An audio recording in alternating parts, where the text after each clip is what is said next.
if we begin at the beginning, we don't necessarily have to start in Old Town. I think it's best to still progress time forward, where we do say this is the next week forward. We're a week closer to the Hydra is likely to rise. We're a week closer to the Barbarian Horde is likely to arrive. And this is where I think it sucks the most that Chris is stuck on the train is I want to throw it to you guys and see like is Kalerecent, is Zeneth or Tavanzith, the Banewarrens, is that your top priority? Do you have any interest in dealing with the Hydra, or do you want to just leave that to the Knights of the Pale? Do you have any thoughts on helping the city deal with the incoming barbarian horde?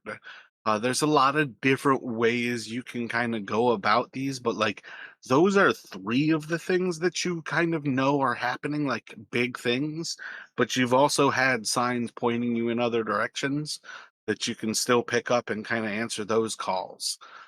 So like a lot of sessions, I just want to start off with like throwing it to you guys to just do you have thoughts on what is the group's highest priority when we pick up for today?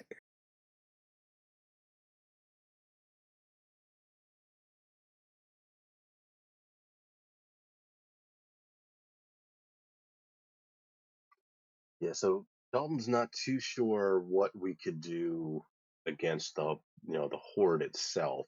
Um, Seems like it might be bigger than us. Um, he probably feels a little bit bad about, given we were kind of somewhat, at least somewhat responsible for the possibility of the Hydra coming up, that to leave it to the Knights of the Pale, but maybe they're, you know, better equipped to deal with it than we are. Um, in terms of like what's accomplishable by us, in Dalton's mind, he'd probably think, I mean, the least we can do is, I mean, Fabiator has helped us out before. Maybe we try and help him look for, or try and find this Kalerecent if we can.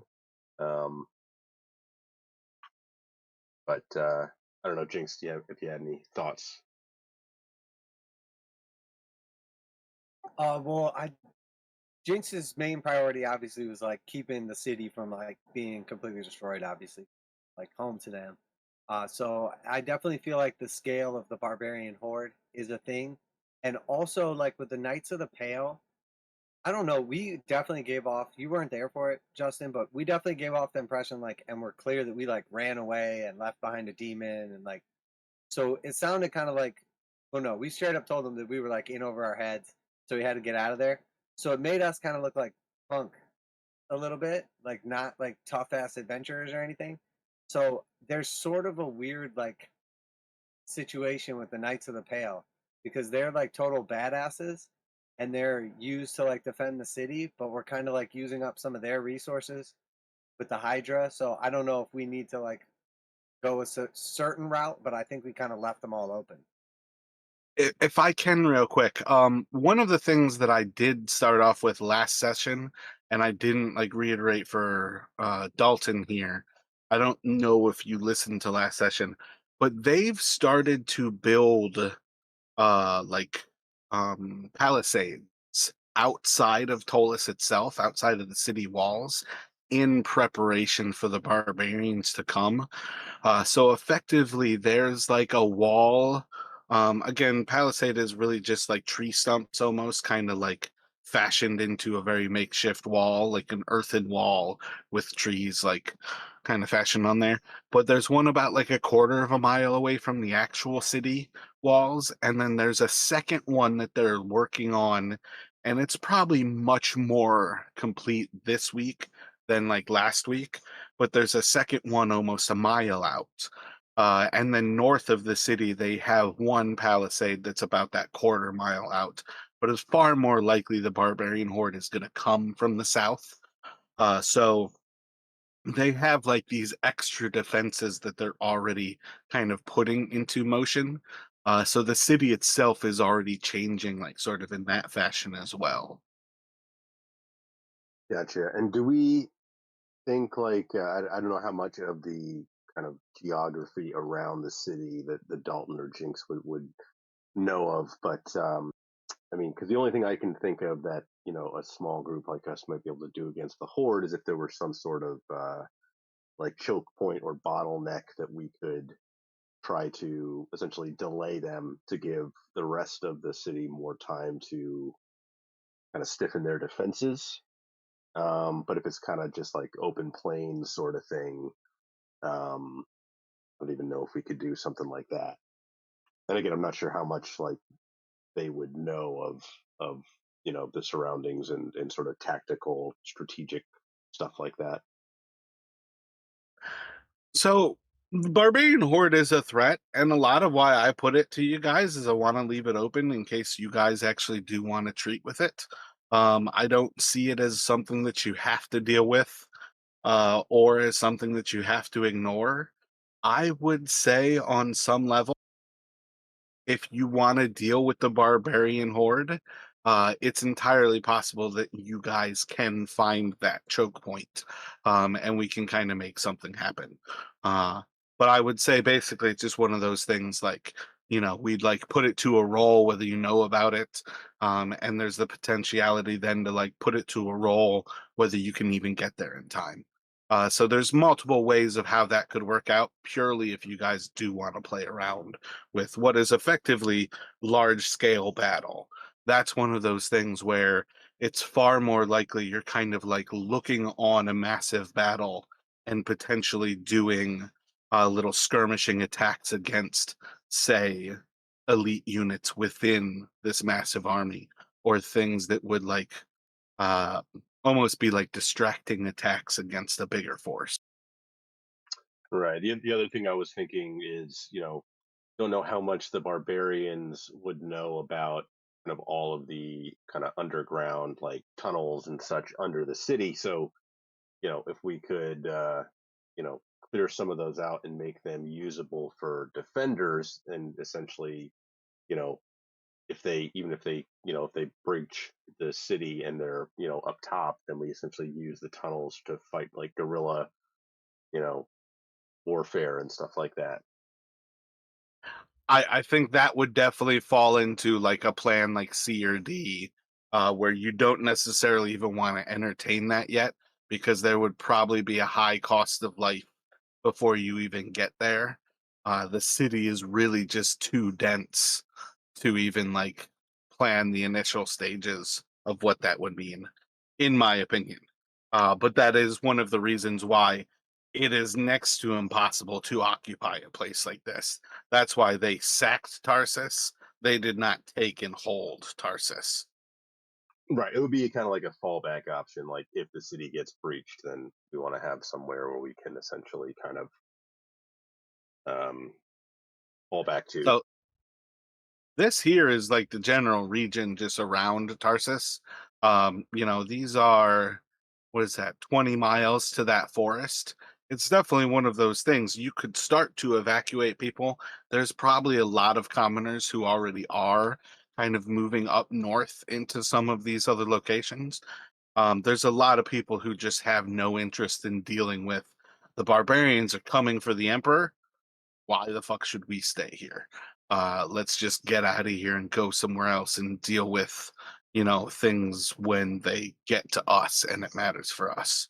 But on the same level, you know, you might easily find, say, um, like maybe there's a choke point over like near that lake where it says like the Emperor's Road, kind of like 30 miles away from Dulles.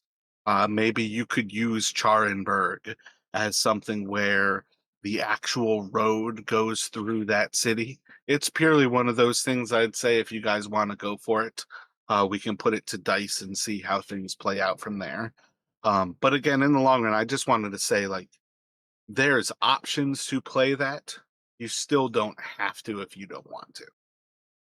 Yeah, like I imagine it could be like essentially. Like I would think Rollum's Ford, assuming that's named after because it's a place where the river is forded. It would be like, once they get across that, it seems like a pretty open shot. So it would be a race if we could slow them down there, or if there are other, you know, fording spots.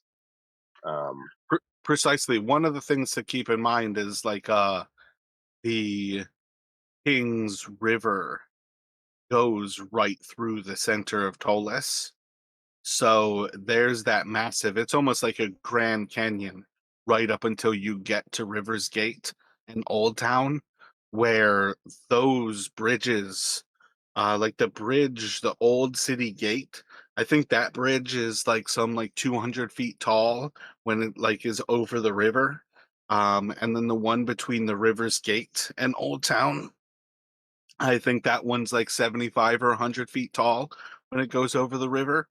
So like that ford, up there, whatever it was called, Dolan's Ford, is definitely one of those things where it's like they're not crossing that river to get to the North Bank with ease. And it is one of those things, maybe when the barbarians arrive, you guys will go play that mission where you go and hold Rollum's Ford 4 against hundreds. You know what I mean? That's again one of those things where I think that's like a plan C sort of action where the barbarians are already at the southern gate of Tolis. You guys are going to go play around to prevent it from getting worse. Because if you can keep Tolis surrounded from being surrounded, you can almost never take a walled city. It's next to impossible. And also to remember, like Tolis also has the cannons of the Grail dwarves. Those cannons that sit on Dalengard are technology that doesn't like exist. It is ancient, high technology, and it's one of those things again. Like this is sword and sorcery days. Those cannons are effectively a way to turn any given person into, a 20th level wizard dropping meteor storms. right. Yeah. Yeah. I don't know. It could be fun, like at some point, to have our own little sort of Dunkirk kind of moment where we're trying to just hold people off so people can escape. But for now, I think I don't know, Jinx. Maybe some either if you wanted to try and have us kind of prove our mettle to the Knights of the Pale by trying to help with the Hydra, or probably the other thing I was thinking, like I said, would be if we can help find this Kalerecent uh, missing Paladin. Oh yeah, I mean, I think all those things sound cool. Honestly, I like that we have the flexibility and we can do whatever we want and just kind of impact where we think would be the most fun or like cool. As far as that paladin goes, we were sort of like already when we fought that underground like creature. We were sort of already like looking for him. So if we wanted to continue on that route, I think there's maybe like some more area we could explore. So effectively, when you guys were going through this like underground area beneath that house, you I did kind of story wise tell you guys find like the entryway into the Bane ruins, the Banewarrens. I'm perfectly fine going ahead with that. But as far as its actual cave went, there were sort of like two different locations where you guys had not yet explored. Let me change to a different color. I'll circle in green,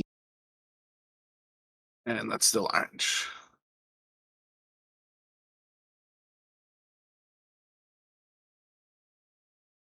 That one to the left, and then this one, which was originally kind of straight ahead.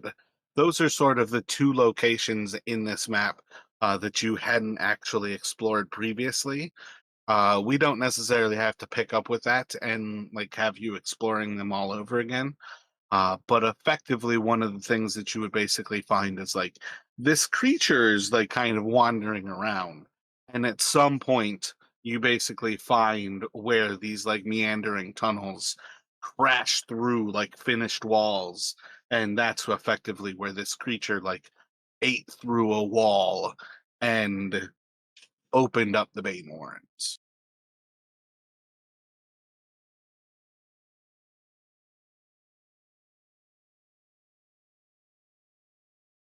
Gotcha. Okay.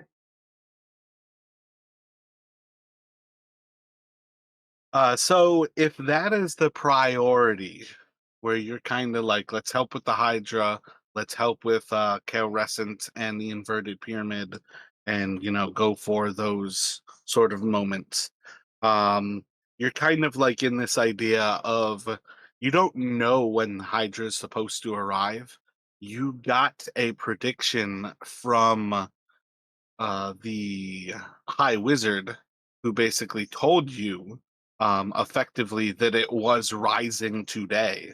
But part of what he was sort of saying about the future is you don't know how choices are going to change things. He can only see what he knows to look for. And that's part of like where his hubris alone was not enough that he could even see the night of dissolution because he doesn't believe in the kind of foretelling power of the Watchers of the Sky. So he can't see the night of dissolution. He can't look to that future.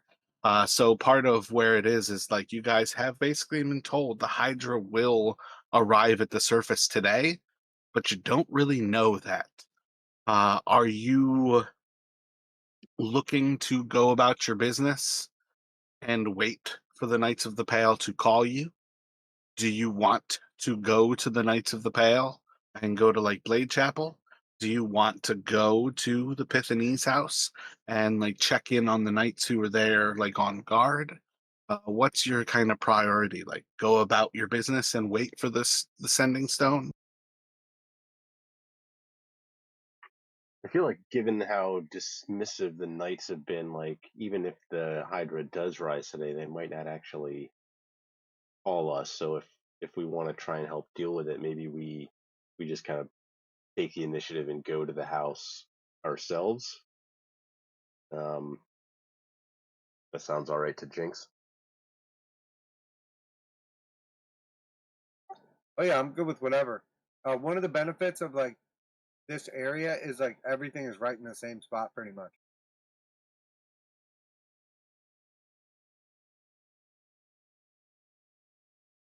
Gotcha. So you want to basically go to Old Town and sort of like check in on the Knights of the Pale at this point. Are you thinking go to Blade Chapel or are you thinking go to the Pythonese house?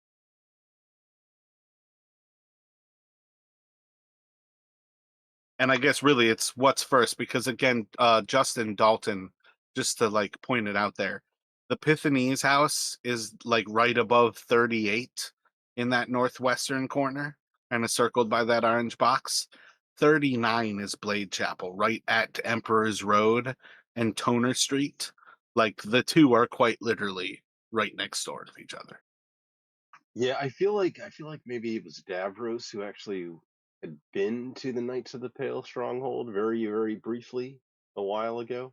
Can't remember exactly why. One of the things I brought up last week was it was like, does anybody recognize their name? I know somebody knows it. And then yeah, I looked it up and I was like, son of a bitch, it was Justin, the one person who wasn't here today.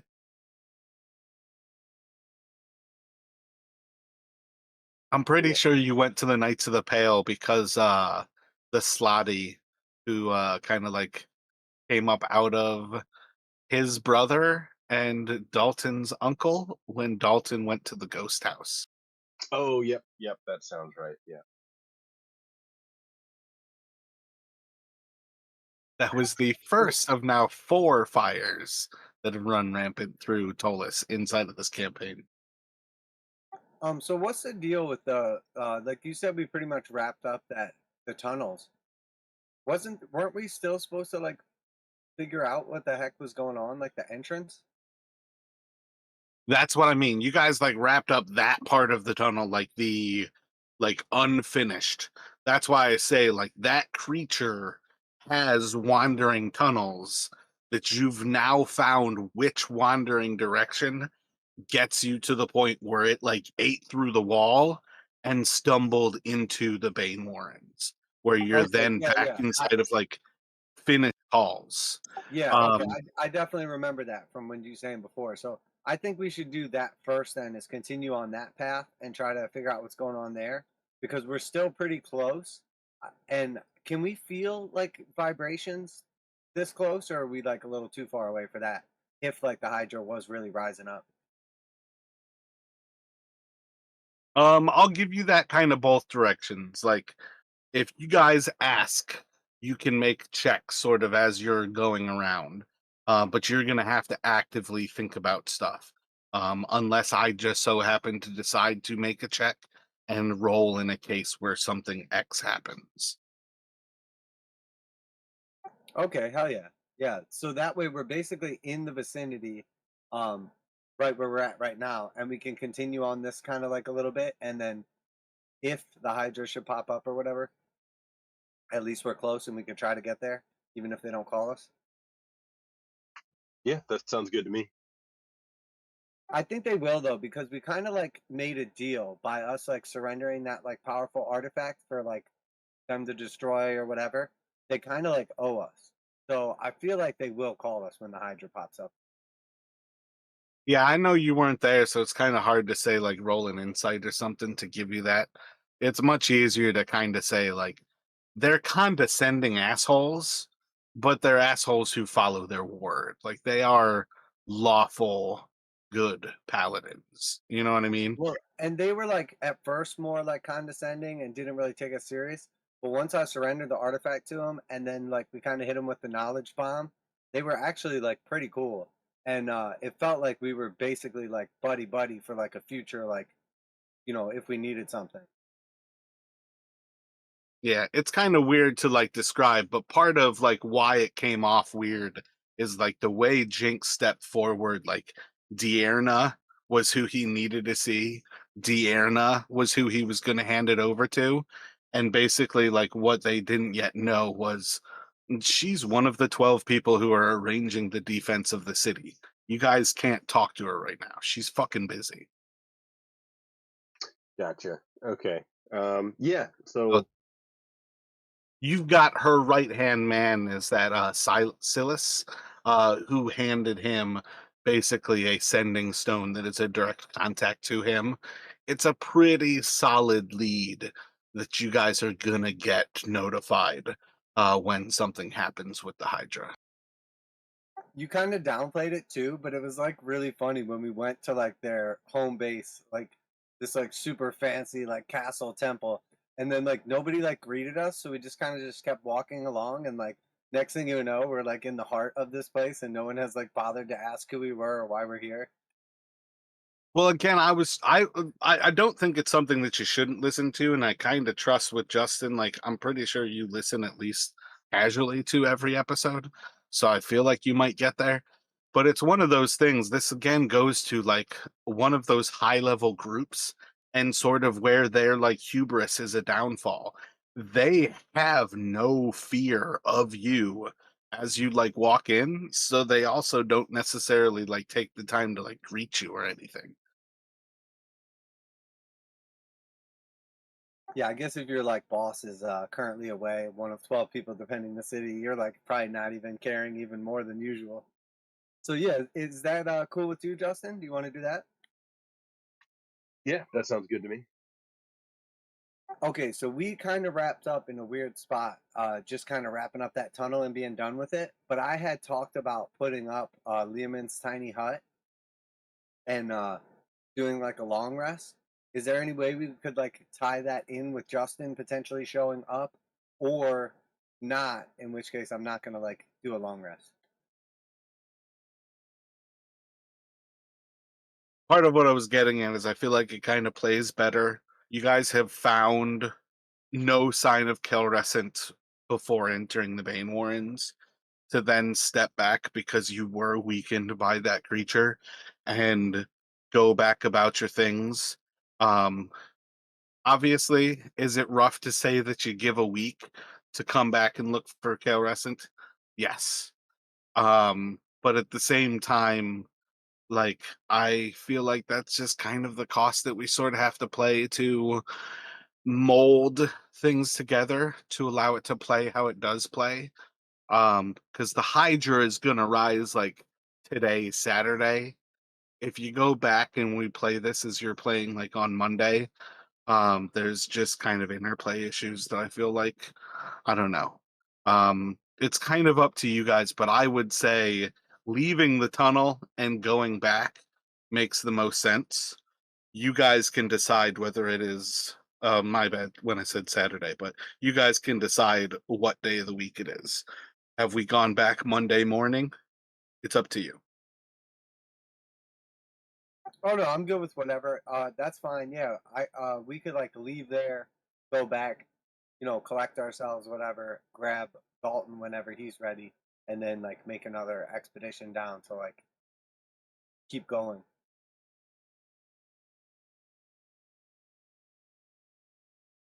Yeah, maybe like if if some time is going to pass, even like leave. Um, if we had some like food and water or something like. And I don't know how big this horde was, but I don't know if like it would take several trips to kind of like take it out and back. But like if we're Um, thinking like it would take some effort. It was 230 gold pieces, 492 silver, three gold and silver torques, a picture frame, a ring, and a jeweled cup. So they technically had Bob um and Neffy with them. Realistically, Neffy walking around with a uh bag of holding kind of makes it moot. As long as she doesn't bust through with the weight. Yeah. I don't think the horde's big enough for them not to have walked out with it. okay, gotcha. Yeah, I guess my thought was maybe if with the idea that maybe we'll come since you guys didn't find Kalerecent on that first foray, almost like if How obviously about there are. this? How about if this intervening week is you guys going through this creature's tunnels, and today is the day that you actually find the entryway into the Banewarrens? That we change that idea. That you guys have been going back to this tunnel for a week now and walking through these just meandering, like carved through the rocks. And it's only today that we find that point where it busted through into the Banewarrens and like the finished stone. Yeah, I like that because I think I would have been pretty focused for like trying to save his life. So I do like that better. Yeah, that sounds good to me. So just to double check, I'm gonna do a long rest. Is that right? Yep, everybody should be long rested entering into this.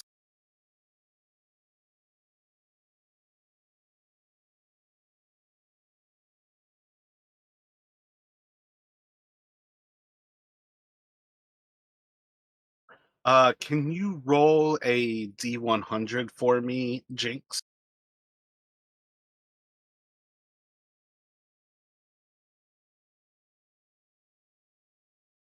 It's 21. Gotcha. What sidekicks are you guys bringing your sidekicks as you explore these tunnels? Are you going for? I feel like the two of you have tended towards Neffy and Tori, Terry-chan.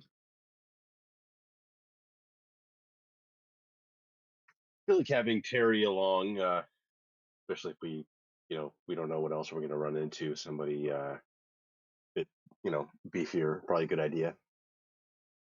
Yeah, we can bring Bob too. Let's bring Terry and Bob.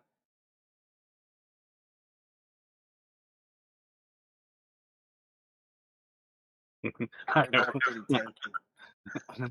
I was gonna let Chris bring Bob because he brought Bob last week. So technically, you guys are gonna have Chris and Bob Oh, that already with you, yeah, like yeah, Gail that's and Bob. like yeah. I'll do Neffy, and then that's cool. Yeah, I'm good with that. You're welcome to choose somebody else if you want to get somebody tanky. You guys have other tanks in the guild. No, I'm good with that. If we got two of them out of the six of us, once Chris gets here, that's funny.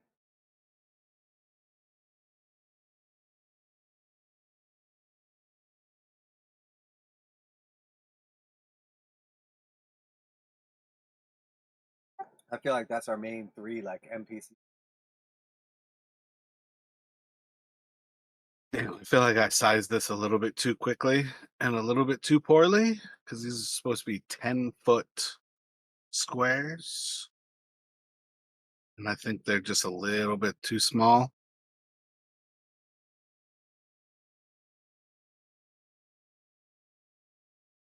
But we'll kind of play around with it and just let it be. But effectively, you guys could get four of you into one of these squares on this map here. Like that are drawn. The actual map itself is still gridded into the more properly sized one.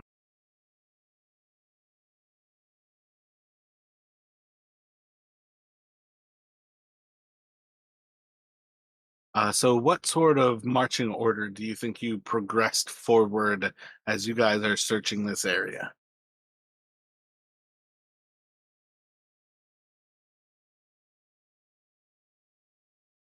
I don't mind being like central, in front with the light.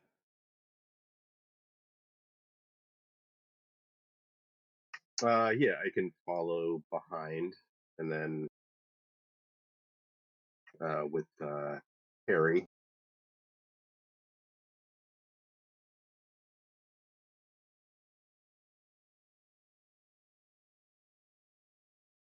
I feel like you were moving with Bob last week up front.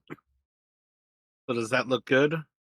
Kind of got Bob and Jenks, Terry and Dalton, and then Gail and Neffy. Yeah, I'm good with that. Yep, works for me. The scaling in Owlbear Rodeo goes from like what I'm looking at to absolutely massive or absolutely tiny instantly. There's no middle ground. But I think this is actually closer to where it like shows like a true 10-foot kind of like size. Oh yeah, that looks good. Alrighty, so again, you guys are kind of like moving around in this tunnel that's like 8 or 10 feet tall in most places. I know size-wise it's like described as 10 feet, but if you remember from last week, the creature itself often was making like 8-foot tall tunnels. Um, and I feel like that's one of those things to kind of recognize. Like for play wise, it's the same difference. But as far as the creature making the tunnels effectively its own size, I think is where that 8 foot is kind of important to sort of recognize that most of these tunnels are effectively this thing is just burrowing through rock as if it were just like water that you would swim through. It had very little difficulty. Not all of this is solid rock. Some of this really is almost sort of like a gravel. Some of it is more like stony. Some of it is more dirt. But largely, you're kind of moving through like somewhat firm rock and kind of like sandy soil, like not really like loamy with living matter. A lot of this is like that coastal sort of like sand and rock. Uh, you're kind of following this tunnel. This is, say 6 days into you all are searching through this stuff, looking for where Kalerecent has gone, any sign of Kalerecent. Again, when you did find the dead bodies in the um in like the lair of this thing, there was no sign of anything that was fresh, and Kalerecent had been missing for a day at that point.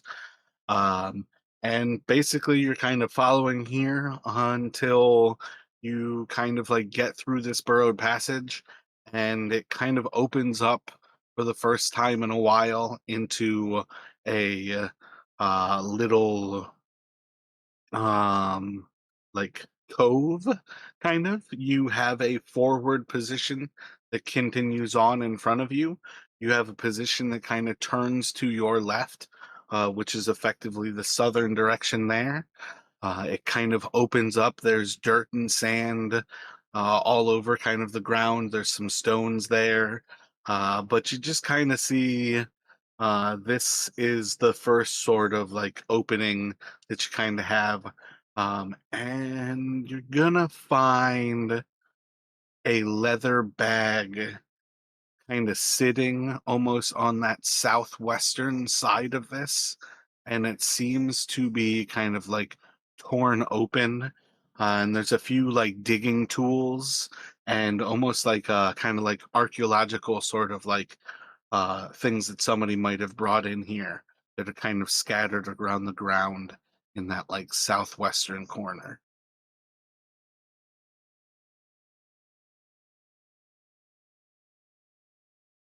And if we take like a closer look at these with a little bit of light, kind of examine, can we tell, do these look like they've been down here for like weeks, years, like fresh?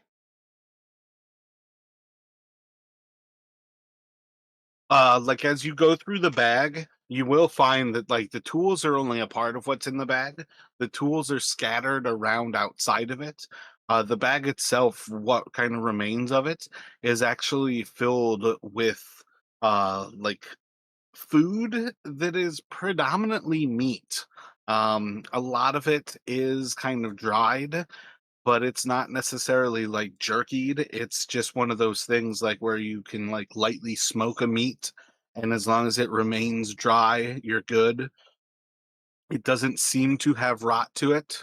Train is moving again. He should be here in 15 minutes. Not sure if you guys saw that. So it's one of those things like there's sign that this meat should rot and it hasn't. It's moist in this area and there doesn't seem to be signs of the rot. So it's going to be one of those things where I'd say there's a certain level of say maybe the first signs of mold. This is where that week in between kind of makes it weird. But let's say it has fresh qualities, but it's also not necessarily like brought in here today. Okay, awesome. And are there any signs or any markings on the actual like pouch itself? I'm looking for like something that would tell me it's Lothian or potentially the familiarity of having seen like a bunch of paladins with something similar. Make a investigation check for me.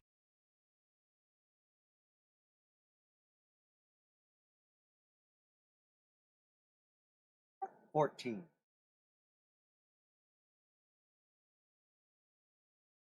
Gotcha. You're going to kind of search through and find a note within it, and you'll see. Let's see. I don't have this note prepared.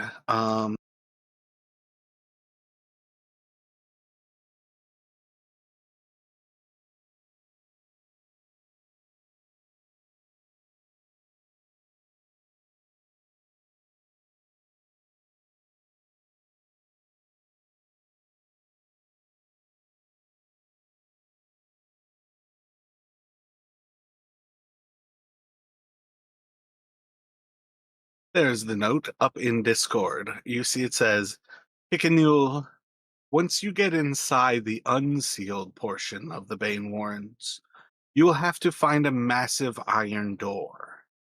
This is a warded door. It may be trapped. We do not know. It is, however, sealed beyond your capacity to breach. Therefore, you must use a wish from the ring to open it. And even that will keep it open only for a moment. On what lies beyond that door, our spells are silent, except that you will find the grail within Tremok Korin. The last wish will be your key to get out. Youthnu, or Yunthu.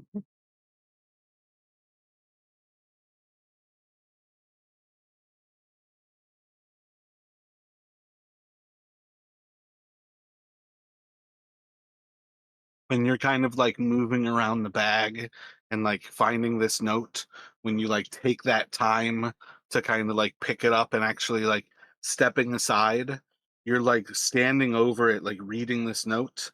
And that's when you'll kind of like notice a footprint in the ground beneath you. I'd like either of you to make a survival or animal handling.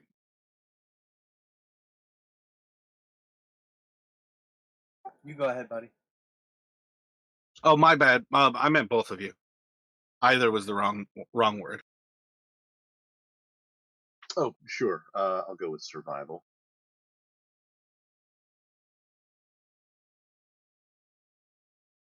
I've got 6 for animal handling. 18 for survival.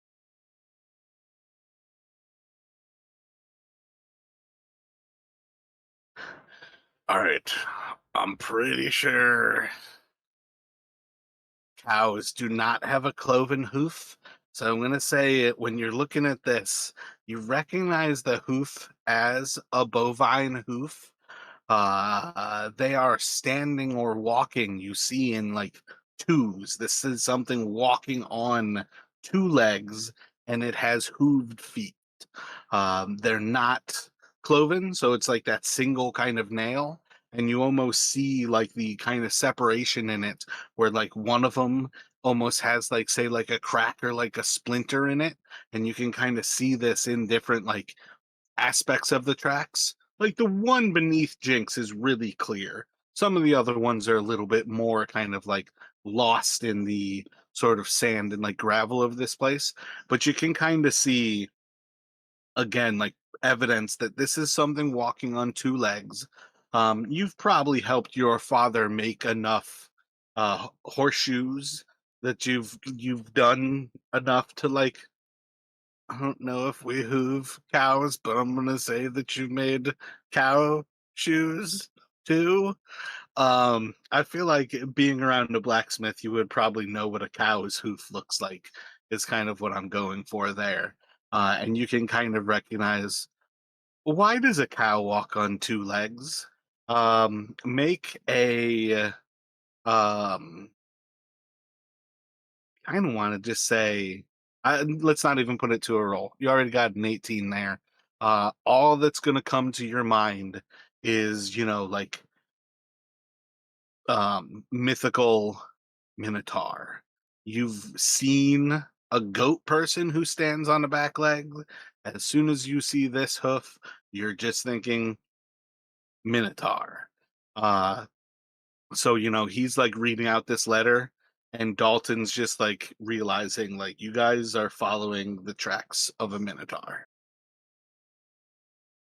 But we know minotaurs, right? Because we fought the undead one and then the two down in the cave. Oh yeah, my bad. I forgot you guys have already kind of dealt with them. So yeah, even more reason for it to just kind of like connect the dots. Like this is just another one of those creatures. You're looking for like a bull-headed humanoid that almost has bovine like hind legs.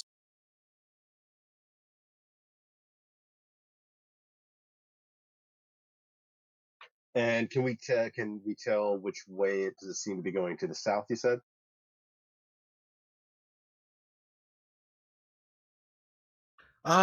Yeah, I think I didn't really give a direction, but yeah, I would say you're gonna gain kind of the perception towards the south, yeah.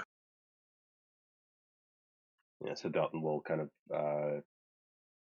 after taking a look at the tracks, and he'll mention to Jinx and the others. Not certain, but looks like it might have gone that way. Wonder if that might be what. With regard to the pack, can we tell, like, in terms of the rips, does it look like it was ripped open, like by something sharp, or kind of torn open, or haphazardly?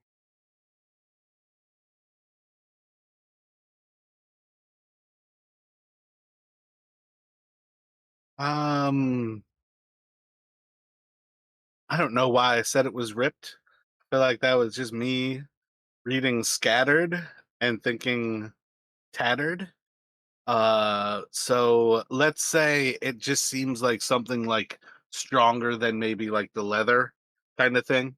Again, like once you kind of connect the dots with the Minotaur, it's almost like something kind of like trying to like grab something from inside of here, and like tearing it open with just too much strength. Gotcha. Okay. Yeah. So Dalton will suggest, you know, head down south. There is a lantern in there and 2 flasks of oil. 4 flasks actually of oil. Yeah, if you want to take those.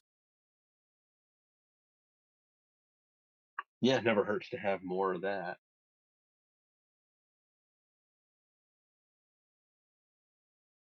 So I mean, it seems most likely that this here equipment, the bag and everything, belonged to the Paladin, and maybe he ran into an unexpected encounter.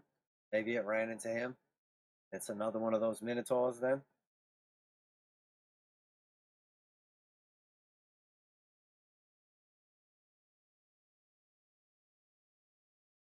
Certainly seems like a possibility. And you're thinking it went south here? Best I can tell, yes. Huh? I suppose he's probably one and the same with the enemy, so find one, we'll find the other. Hopefully we're not too late. So yeah, I would think we continue on south there.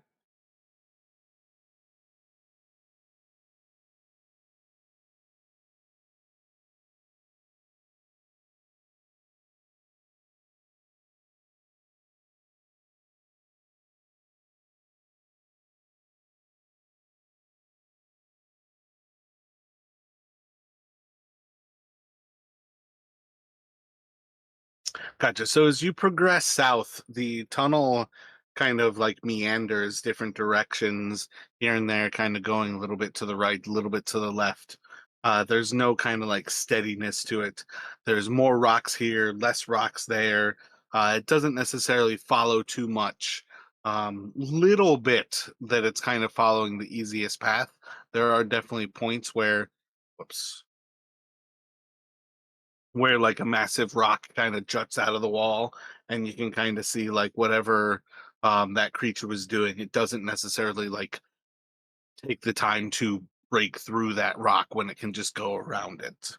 um and you kind of get to a point where the like rough tunneling kind of ends. You can see little bits of sort of rough-ish but smooth stone. So, kind of what I'm getting at there is like sometimes when a mason is like making the stone, the outer edge can be left with undulations, even though it was still cut down to make like an actual like cylinder, or I don't know why I said cylinder, like cube or rectangle. Like it was made, they just didn't go through the full process of sanding it smooth kind of on those outer edges. You kind of come to that point where there's like 95% smooth stone that are on parts of this outer edge, and you can see then crumbled rock at your feet, and it kind of rises up about 2 or 3 feet of this like 8 foot entrance, and there's about like a 6 foot hole in that point, where it kind of like opens up and you can see then beneath that kind of step of 4 feet there's some of this stone falling through, but there is otherwise now like this black, like almost like purple in how it reflects the light from your staff as you light up this way before you. The light that like glints off of this black stone almost like glints back at you with like a purple sort of haze.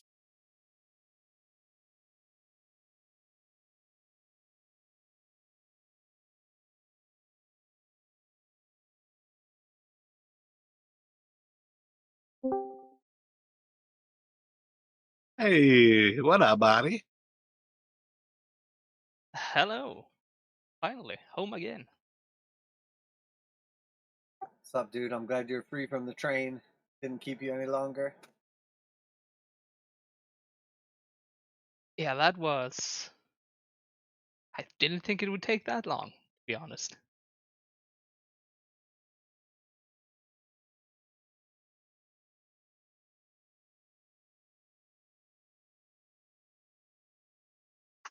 Glad you could make it, though. Same here. So, how's it going? Have everyone died yet, or? Everyone's dead. This is an alternate universe with all very similar characters, but you're now playing Leg.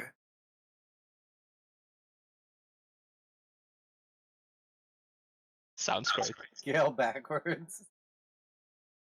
This is the best I got. As soon as I looked at Jinx, I was like, I don't know how to say an X to start off a name.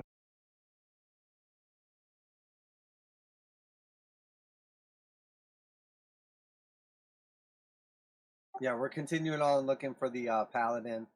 We just discovered a like little scene with some scattered like tools in a bag, and then found some footprints. Tell us it was probably like a Minotaur and the Paladin. Now we're gonna hopefully follow the tracks. And also this very intriguing note that's in Discord that was also in the pack, or near the pack.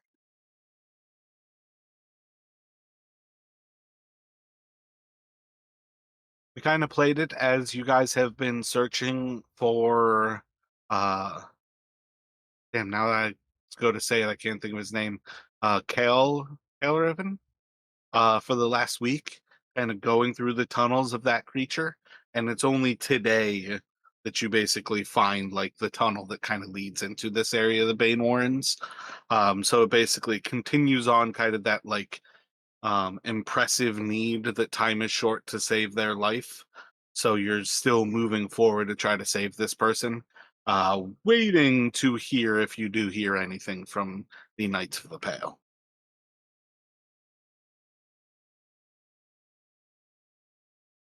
But this is otherwise kind of the point where you guys are coming to the end of this meandering tunnels. As you found that bag, as you found that note, you come to this point. Once you kind of stick your head through any more than that, like first little glint of the fact that there's like that door in front, that you're kind of making this way into the finished halls, what should be the Banewarren proper. You'll basically see that there's like a about 30-foot kind of section here, a little bit of like an octagonal room off to your right, and then and then you've basically got kind of two ways to go. A way to the north, there's a door, and a way to the south, there's a hall. And I believe you're gonna have a big, massive, ruined steel door to your left here.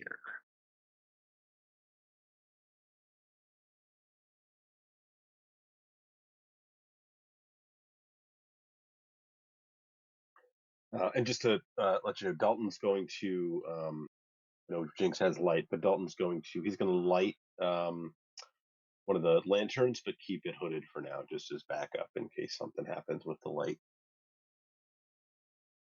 Gotcha. This is your lantern? Yes, that Dalton is carrying, yeah. Gotcha. Because that extra lantern was just like a normal one. Yeah, I was looking to add just a regular lantern, and it only gave me the option on D&D Beyond for a hooded or a bullseye. I don't know which one of those is like the quote-unquote standard lantern. I would say neither. Yeah, so I can I'll just change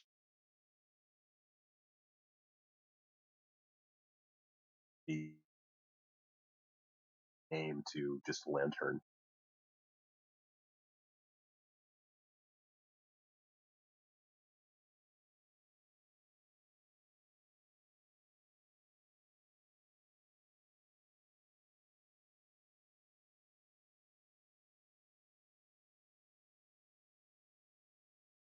That feels like such typical D&D Beyond.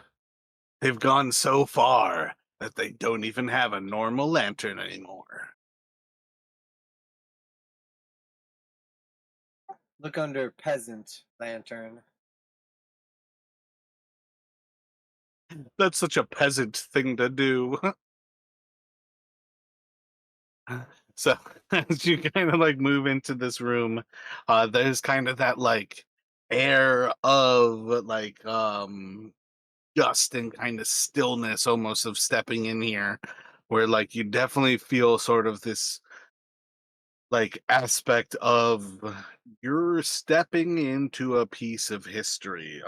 In your time outside of here between those days of like searching for Keller Kelraven. I'm going with Kelraven for right now. Um at very least you would have some level of hearing more and more about what these Banewarrens are. But this is stepping into the ruins of the first Dark Lord, the person who pushed this spire off into the sky with like sheer willpower.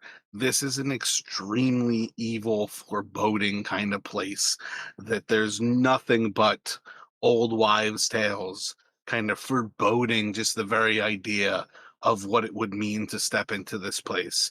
There is no way that stepping into this is not a significant moment for each of you who are born and raised in Tolis.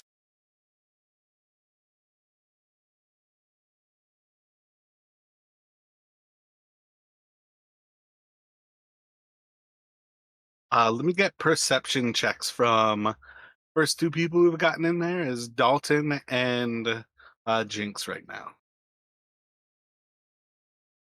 And then Chris, will you roll a D100 for me?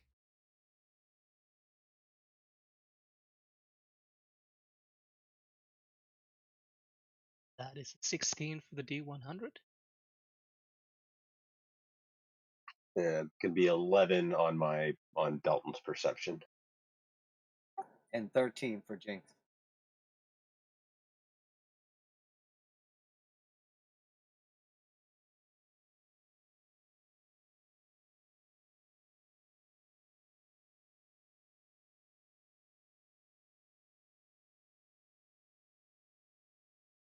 All right, so as you guys are like stepping through this, like when Gail's kind of like the person sort of crawling through the gap into this area, you guys kind of feel another like shudder in the earth.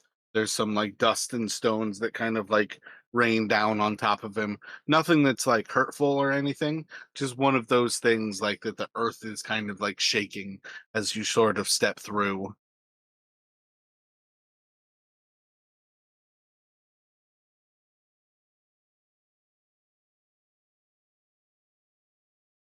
So Dalton's gonna kind of like as that is he's gonna kind of glance up and then it seems like it's been here for 1,000 years. I'm sure it's. I think it's the. I don't think it's the Hydra, do you? Causing that? He'll kind of gesture towards the one of the bit of stone and dust. Oh, it's got to be the Hydra. I mean, let's be real. Can we check to see? Um, do we know anything about a sending stone? Have we ever used one before or anything?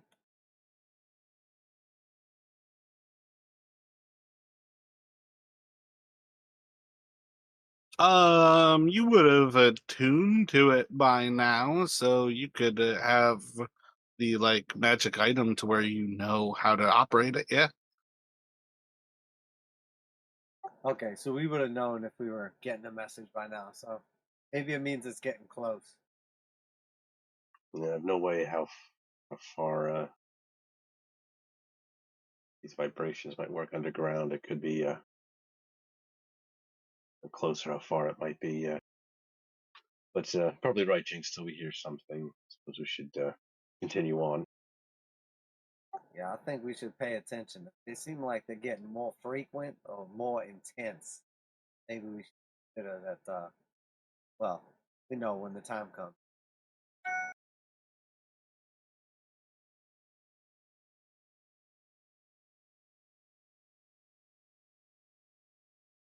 So Dalton's initial attention, like you said, there looks like there might be a door up here to the north of this kind of octagonal room. Yeah, my bad. There are only two apparent ways to go here. There is the door to the north. That is a steel door. And then there is a hall open to the south.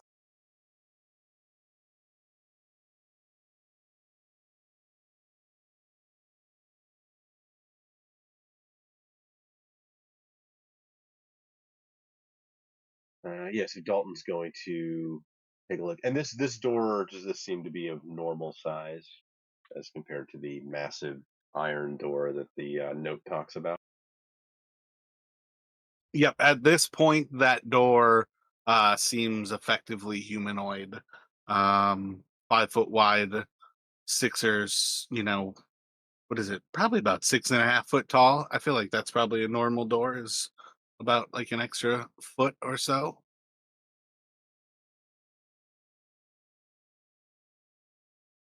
Gotcha. So, I mean, Dalton is going to take a moment to, given where we are, he's going to, maybe look to see if he sees any sort of runes or any kind of traps on this door before he would attempt to open it. You can pick out runes on it. You can make an arcana check if you would like to try to read them. Yeah, he'll try.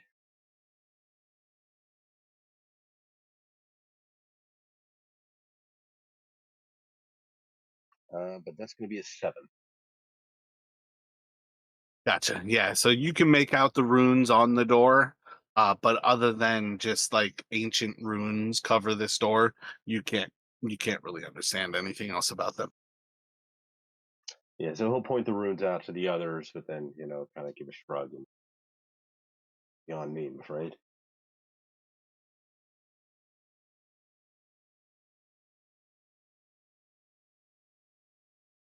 Should we see what's behind it?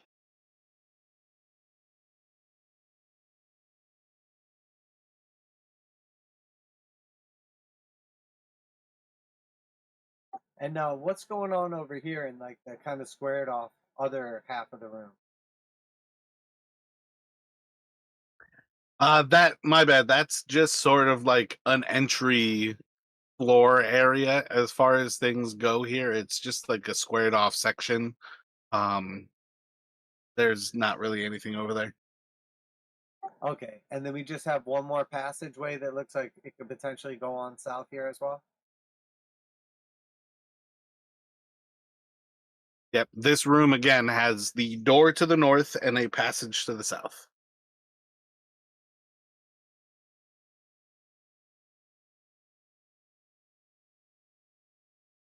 Can you tell if it's locked or anything, Dalton? Give it a shot. Try. Yeah, Dalton might suggest, like, just have everyone stand back a bit, um, just in case those runes are more than, decoration or whatever they are. But once people are kind of maybe like, a bit away, he will go and attempt to open the door, see if it's locked. I'm sorry, there's a really confusing line in this. I'm going to read out the line and then I'm going to say what I think it means. To the left, the chamber widens into an octagon shaped area and plunges into a dark room to the right. I think there is meant to be a shaft that plunges down into the ground on the left side of this room because you are coming in from the north. It's to your right that thing plunges down and into the ground. So I think there is a tunnel.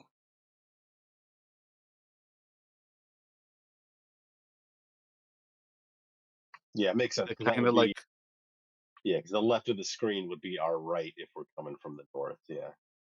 yeah. So, and it just plunges down. And I feel like to the right, I think you can kind of see that it's going off in like a not like vertical direction. But it is potentially the type of thing where you would recognize it might be something that if we go down here, we can't get back up. Yeah, and that that kind of like tunnel, does it look like similar to the bored tunnels of the creature, or does it look more man-made? Can we tell, or I just maybe don't get the natural light effect? impression that it's supposed to be the creature. I don't think it's supposed to be. I feel like let's go for the idea that it's almost like a smooth, like finished, like tunnel of some sort. Gotcha. Yeah, but yeah, without knowing how deep it goes, maybe something to investigate in the future. But I think for now, Dalton's going to stick to seeing if he can find out what's behind this door.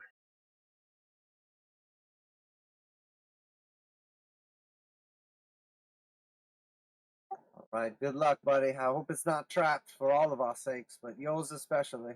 And I'm gonna give him bardic inspiration.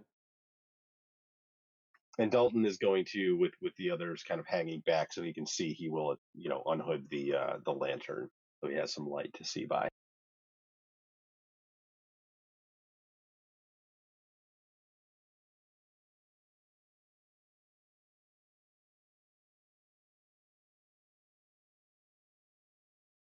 Gotcha. So wait, you just handed off your lantern before you're opening the door? No, no, unhooded it so it's Okay, okay. putting light out because because the others are holding back, so he wants to be able to see a little bit better. Alright, so the door's not gonna open like with any difficulty. It opens for you with no problems. You're gonna see a short passage or so, and then there's kind of like the arch overhead kind of supporting the ceiling, and then you just see inside the chamber ahead of you. I feel like a lantern gives more light than the light spell. So I think you're gonna see the opposite wall of this room is seems to just be stark clean stone. There's nothing really like on it at this point. But you won't quite be able to see what's to the right or left as the light is kind of just getting from inside of this hall that you're sort of opening into. It's not really opening up. You just sort of see the lack of stone once it's there and just sort of the darkness of not really knowing what's there. So at present, you're just going to kind of see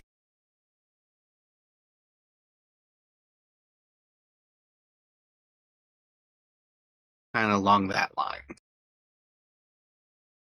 Gotcha. So seeing the door opens without any issue, Dalton will kind of wave the others forward, and he will start moving somewhat cautiously into the kind of passageway. So as you move further and further, you see a little bit more of just sort of like signs of kind of like a bit of an empty room. There's a passage forward that seems to kind of open up on the right. There's a certain level of you can kind of see um maybe like bars to the right of this room. You can kind of see that this is almost like could be like a holding cell, could be like a vault. It's something that the room is lockable. So you've already been through one door. You're now like into a second door that seems to be able to like lock off the room beyond. Okay. And is the floor here stone or dirt? Mostly because he's thinking if it's dirt, we might be able to look at tracks. If it's stone, obviously, probably not. Once you kind of got away from that like initial entry from like the side of the wall, these have been far cleaner, kind of just stone.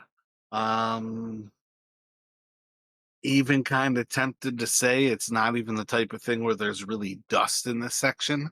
But go for a investigation here.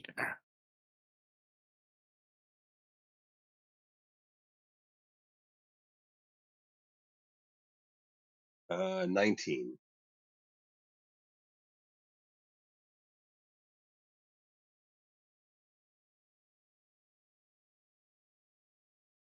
Gotcha. Yeah, I think kind of like just kind of putting your hand down and almost like rubbing the stone. you'll feel like there's little bits of dust. It's hard to really say whether this dust is actually from in here, but like the way you kind of like can feel like the smoothness of this black stone, the sort of like purplish hue that it gives off as it reflects light. The stone outside, you're kind of looking at the dust, and it's more likely that this dust is from after that door or that passageway was kind of busted through the side of the wall. That this dust is fresh, that this room has been entered into, and that's where the little bit of dust on the floor is from. But no footprints to follow. Just the slightest. This is like military white glove level of like, have you cleaned your gun? The littlest bit of speck of dust is telling. Gotcha. Yeah.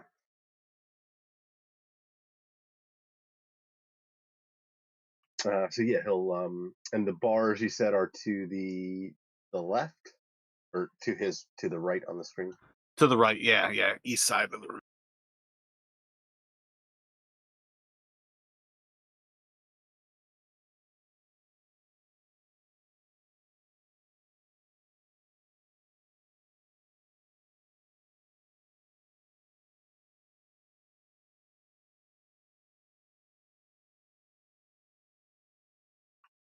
Can we make out? Is there like anything like looks like it might be like a cell door, or is it just kind of a barred? That's kind of what it's getting at. That it's effectively like a barred door. Oh, God. Okay. Yeah.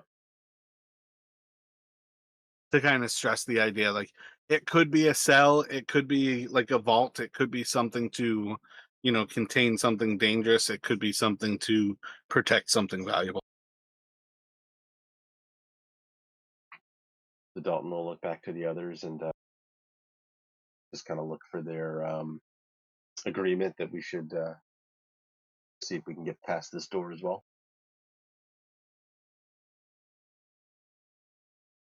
Have you moved up and like looked through the door or looked through that wall kind of thing?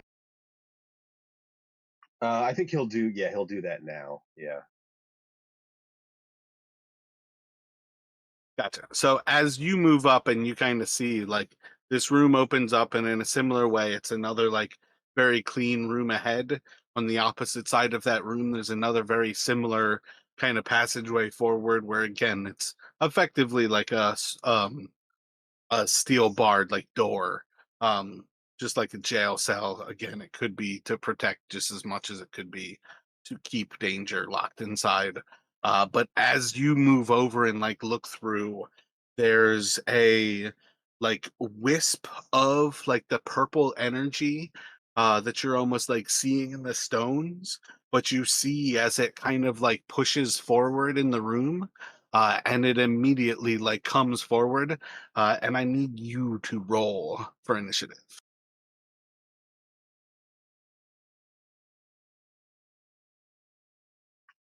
That's gonna be a 10.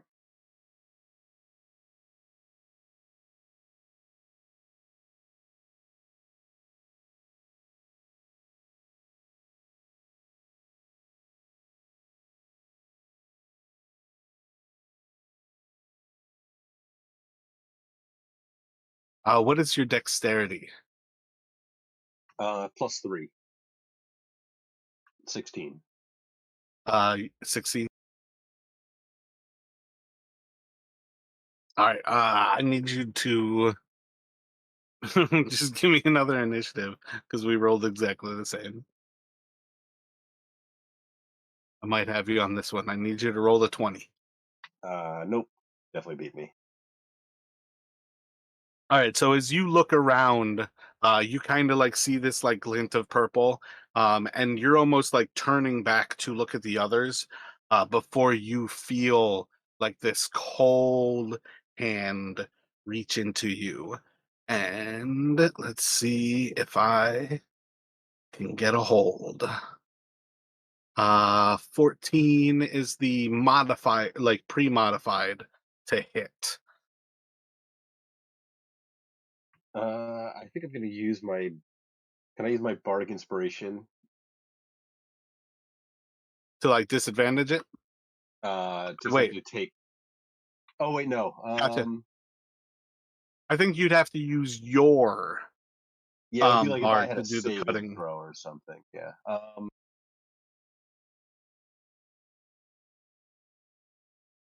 Yeah. Maybe I'll. Yeah. Can I? I'll do cutting words as a reaction. I feel like I don't want this thing to get a hold of me.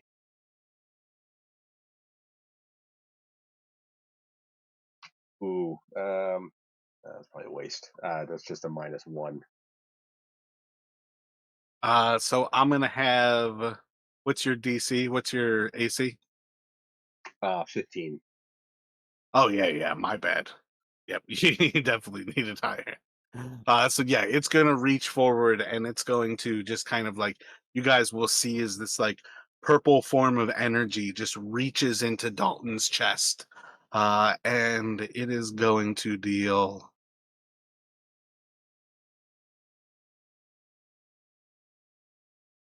15 points of necrotic, and this is where I need a constitution save that you can use Justin's you can use Jinx's inspiration to help if it's close.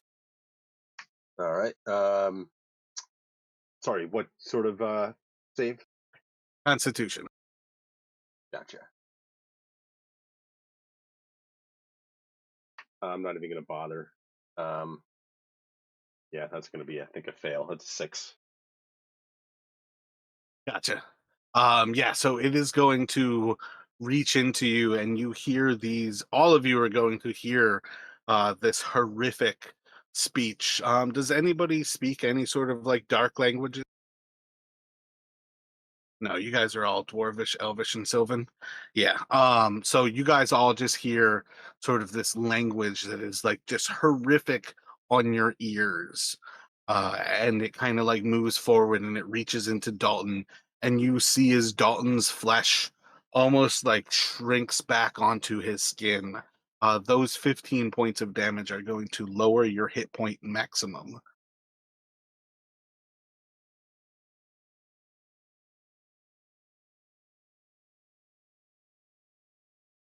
And then it's going to go back around to you guys here, where you guys can all basically take your choice of how you react to this situation.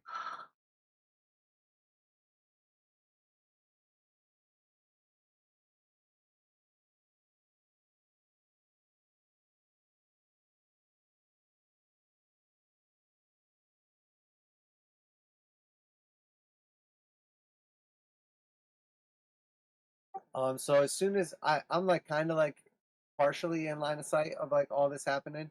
So I think as soon as I see this bright creature like kind of appear and attack Dalton, I'm gonna run in to like get a better view, and then I'll raise my staff up in the air and I'm gonna cast Bane on the creature.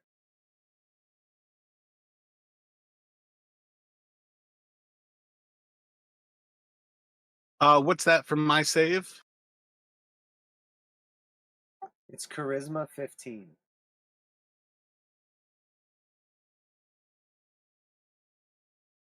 Alrighty, I rolled a 15. But you're -1. I am indeed not. It was worth a try. Okay, so that's my action, and then for bonus action, I'm going to give Gale a bardic inspiration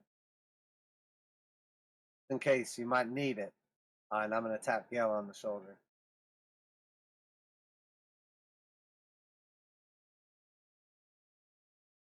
And so, Mara, so is this thing reaching? Is it like reaching through the bars, or is this an open area at this point that it's kind of come from the room ahead?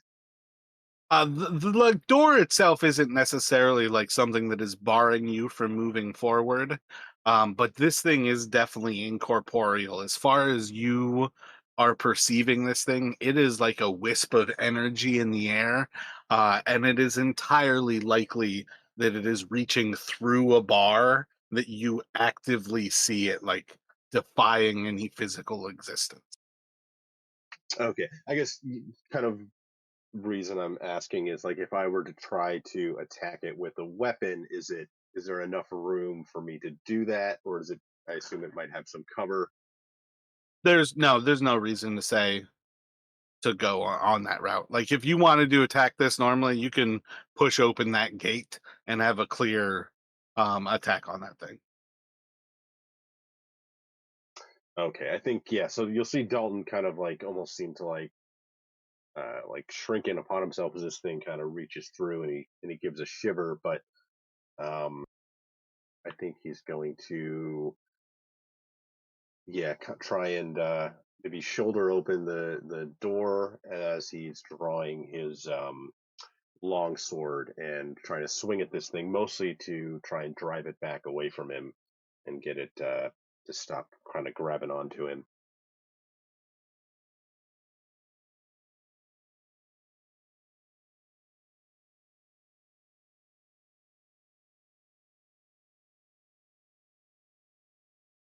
The longsword is one of those magical weapons, but it is not one of the chaos ones, right? See a Narcotic long sword, so it's if it hits a lawful creature, which I Gotcha. think this is probably not. Correct. Yep.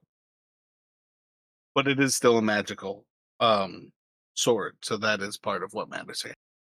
Yeah. So, but that's going to be the with the +1 to 12 to hit.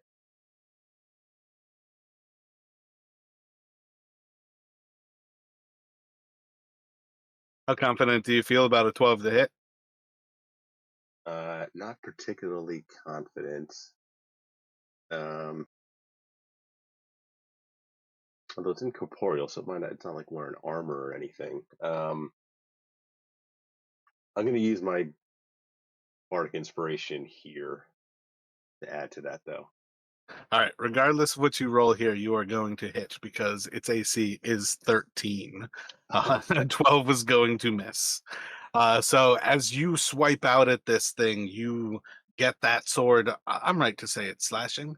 And as it kind of like cuts through this creature's like form, you see as the wisp actually like feels this blade slide through. How much damage did you do? Okay, damage is good. So it's going to be a 12. No, sorry, Excellent. 11. Excellent. And I think he's going to, as he does that, is going to try to, as he opens the door, try and move through to give, some others the opportunity. And then I think Terry, seeing that, reaching for Dalton, is going to kind of move forward and go swinging at it as well. Gotcha. So part of the idea is to give you guys the chance to like maximize, flanking and stuff. If you want to move Terry to there, I think it's ideal for you to move yourself to there. Because that'll Okay, give yeah, Terry the +2 on his attack. right, that makes sense. And Terry, that was the warlord, right? Yeah, Or if was you need me to send you his sheet again, I can. no? I've still Uh, got it. I was just confirming that's the right one. Yeah. Okay, so Terry will hit, and I don't think he has a magic weapon though. It would be for 9 regular damage, piercing. did we give Terry one of the great swords? Because I felt like we actually did. We Because might before have. his sword was named Spear, and I feel like at some point you guys gave him one of the magical weapons. I think at the end of your session with Jinx, the 2 bards. Yeah, we give him the magical twin sword. Okay, all right. And Davros, I think, has the other one, unless somebody um, actually playing needs it or wants it. Yeah, you just have to remember if you're gonna give one basically to like Bob, that Terry and Bob have to stay apart from each other or they become non-magical. Um, so yeah, his at least can be magical for that circumstance. So he'll do full damage with his roll to hit. What damage did he do? So it would be 9, but then I guess if it's, I don't know if it's +1 damage from that one, it would be a 10 total. It's not a +1. No, Okay, so I just think that's 9. where the anarchic one is special. Is that it's a +1, whereas the other ones are just magical. Gotcha. So it'll be 9 damage then. Excellent. Oh, and So he yeah, you gets, guys. Terry He gets has a 2 second attacks. attack. Okay, that should also hit for. That'll be 15 on that one. Excellent. Yeah, so as you guys watch them like cutting into this thing, like slashing through it, definitely the wisps of energy are like pulled apart as these guys are cutting into and across the creature. We got what, Neff, Gale, and Bob to go. Yeah, and Gale, seeing all this, we just throw out a regular firebolt at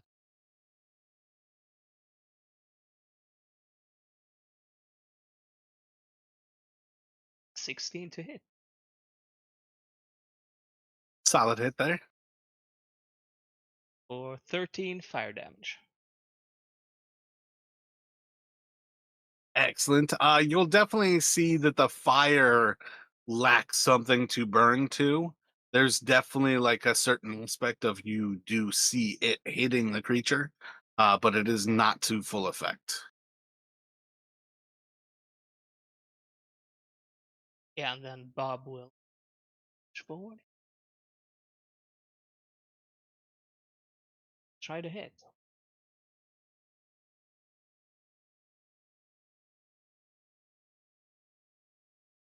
Should be a solid hit there.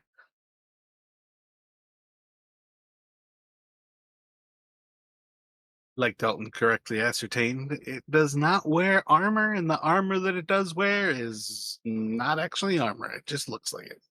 How much damage was that total? That would be 10 total, and that is like normal Excellent. damage, not magical. Was that acid damage from Neffy? It's a save or suck spell. So I got a like 22 to hit, and it was for 10 total damage. And then there's a con save or be poisoned. Okay, and it is poison damage. Son of a bitch. I feel like I created poison as a new kind of damage. I'm gonna say I don't know if poison resistance exists in this game. I thought, I actually thought most undead had poison damage resistance in 5e at least, but I could be wrong. Oh, wait a second. Oh, it actually has poison immunity. And then it's conditioned poisoned immunity. That's what it is that there's poison and poisoned. So yeah, you see as the like as she like splashes it over it, it just like kind of flies through to like the opposite side and almost just like splashes down on the ground harmlessly. That is something that this creature has no fear of. I think that's all of you though. Oh, the second attack from Bob as well. Gotcha. But that would be. Oh yeah, that's 15. That hits. Solid hit.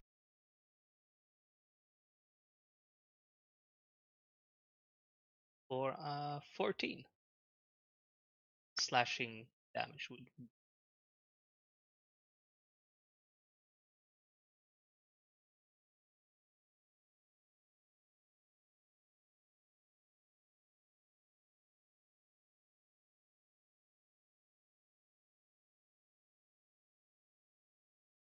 Yeah, I think between all of the attacks, as you guys are slashing through this thing, as that like little bit of fire kind of blasts into it. Oh, this thing was also baned. No, you passed the save. No, I saved on the bane. Okay. I knew that I threw a saving throw that I didn't actually do. But yeah, you basically see is like each attack, like cutting through it, one to the next of you, as you kind of like weave through it, it just loses more and more particles as they're like drawn out by the swords. Um, ooh, Bob's attacks are halved, so it is going to live. It's gonna kind of like coalesce into just enough of an image to have kind of like one last go at you. Um, Probably about a 50-50 that it's going for anybody or Dalton. So I'm gonna go 1 through 6 as Dalton here. And yeah. It is going to reach again out for Dalton. I'm gonna. Can Um, I use my DM's inspiration to give it disadvantage? Gotcha. You can definitely disadvantage it. I don't think it's going to hit you regardless, though, at this point, but you can definitely burn that. Sorry, I was trying to Um, get it in before you oh, rolled. you're good. Yeah, so it is going to kind of reach for you again as you see like these slashes are just enough that like its arm is like pulled away with one of the last slashes, and you see as the arm kind of fades, all of you continue to cut into this creature in this next turn, kind of coming forward. And by the time each of you has kind of had your way at it, uh, moments have gone by. Dalton looks drained of life, almost like he's aged in seconds. And there's just kind of like a shimmer of this purple that kind of like falls to the ground and just kind of dissipates as the rock once again looks like this weird black stone. There's still that kind of like glint of purple, and you now start to wonder what the purple in the light might really mean. But you can kind of see some of the malevolence of this place. That was not a good touch. Yeah, Dalton looks like yeah, like he's like you said, suddenly like aged, and he's definitely looking much less hale than he was. Although he doesn't have any visible wounds, he definitely looks like he's lost a bit of himself.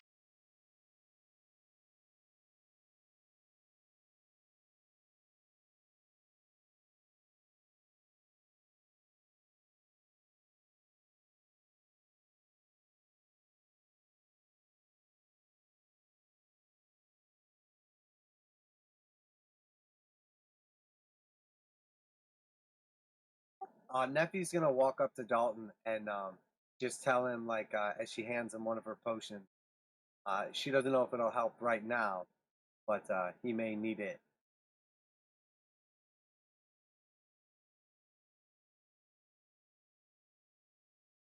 Dalton will take it and store it for potential later use.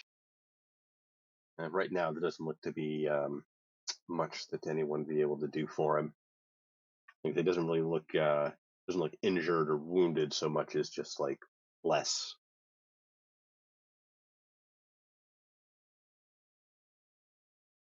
And Jinx will come up to him and he'll comment about the current state of his looks, and then he'll challenge him to arm wrestling, high stakes with wagers.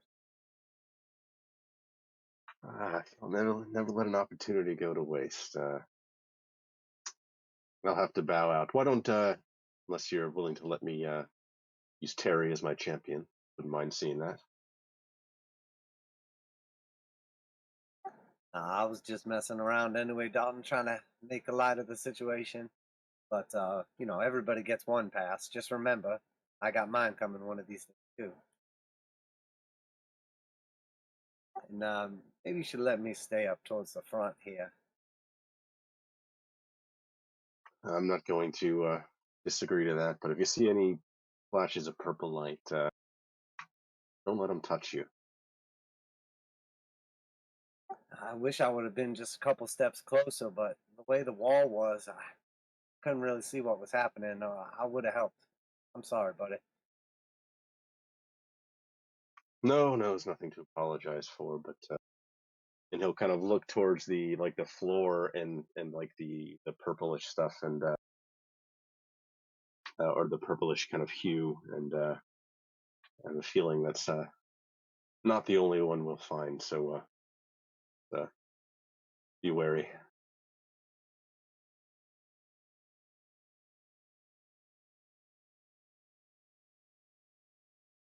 All right. Well, I'll start to lead around this kind of next corner. Gotcha. So as you look around the next corner, you're gonna see a room similar to these other two, about 30 or so by about 20 or so. It's walls on all sides, and at the center of the room, there is a pedestal that kind of rises up about 4 feet. It is covered in runes all the way up, and on top of it sits like a kind of purplish, almost like black, kind of red crystal that just seems to almost be like thrumming with energy, and it just kind of pulsates. This color is just kind of flowing out of it.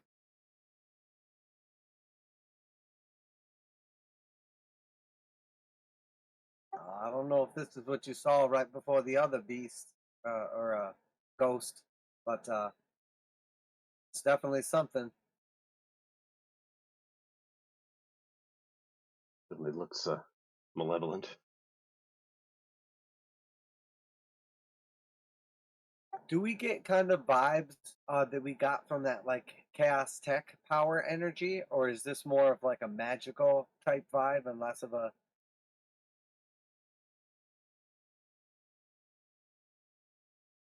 Roll an arcana and describe more what you're getting at.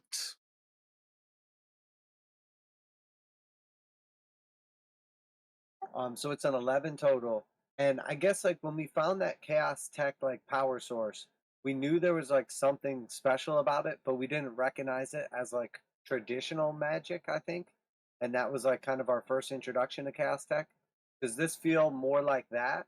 Or does this feel more like familiar in the sense of like magical, like enchantments, like power sources type stuff?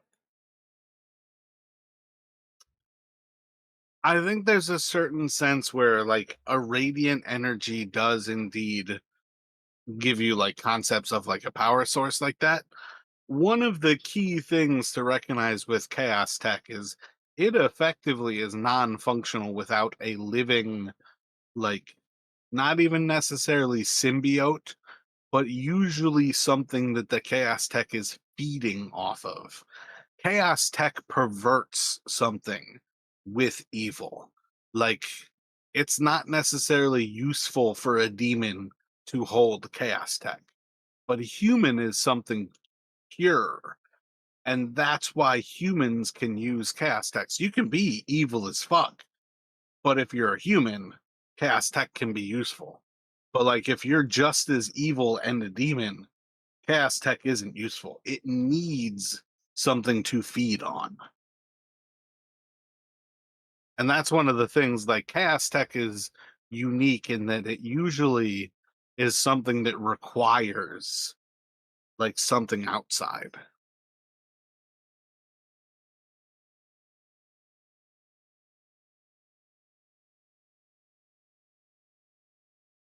All right, well, I think we'll kind of like start to move in here around this and guess maybe like inspect it, whatever.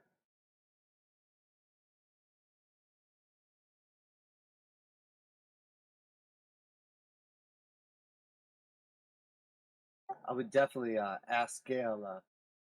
I don't suppose you've seen anything like this in wizard school or recognize what it is or why it's here.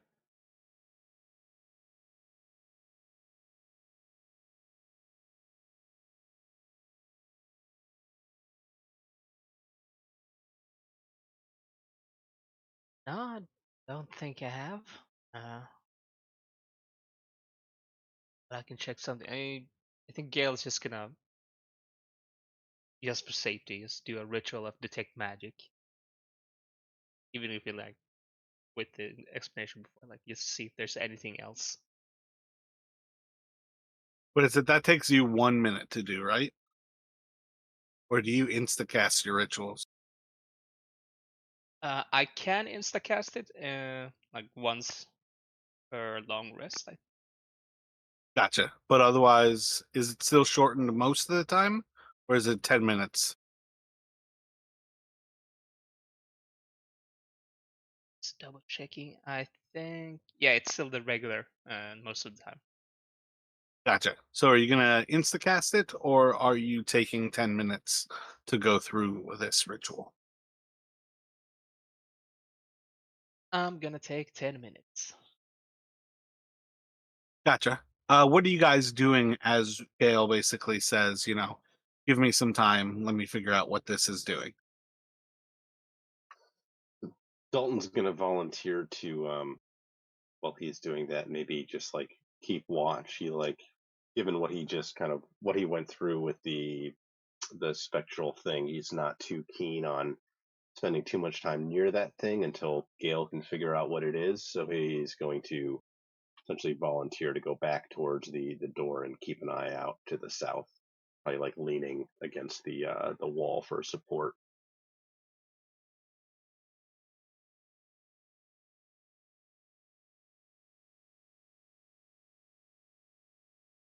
Gotcha.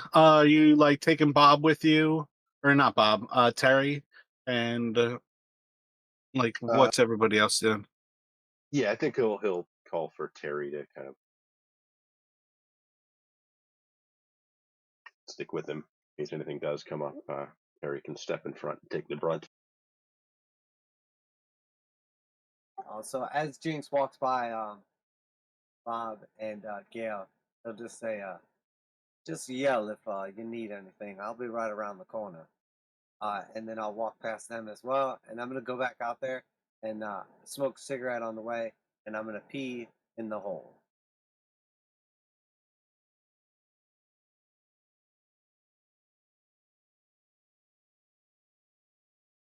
And that's how I would like to kill my 10 minutes.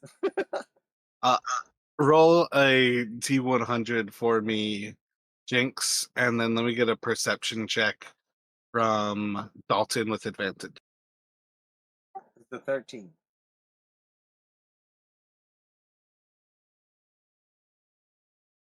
Ooh, that's a 12, even with advantage.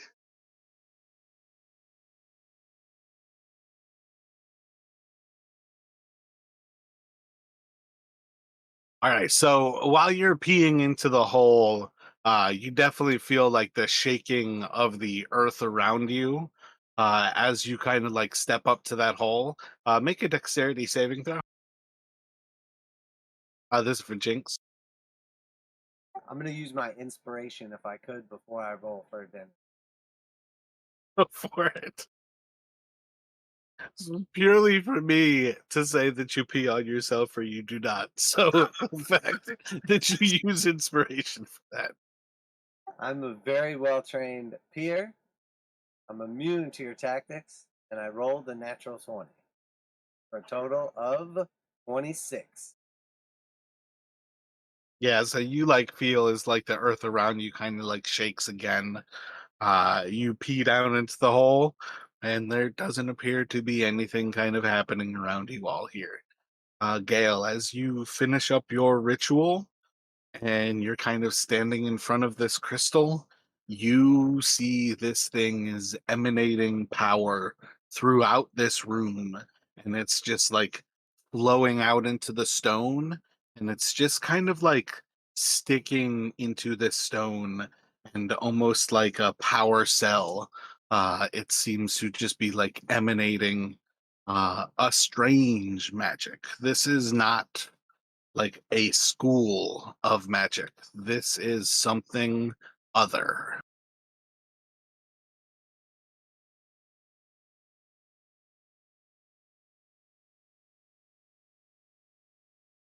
Give me an arcana check, please, Gail.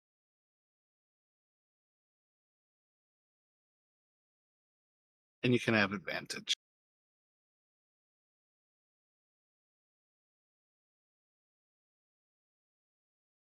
All right, with advantage, that would be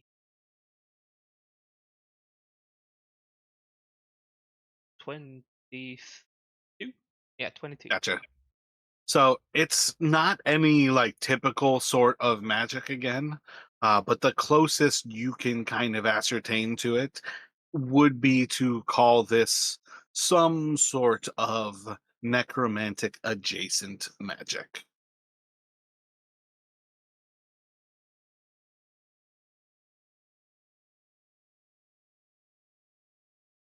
Yeah, well, figuring that out, I'll go back to the others. And Does Gale have any aspirations toward lichdom?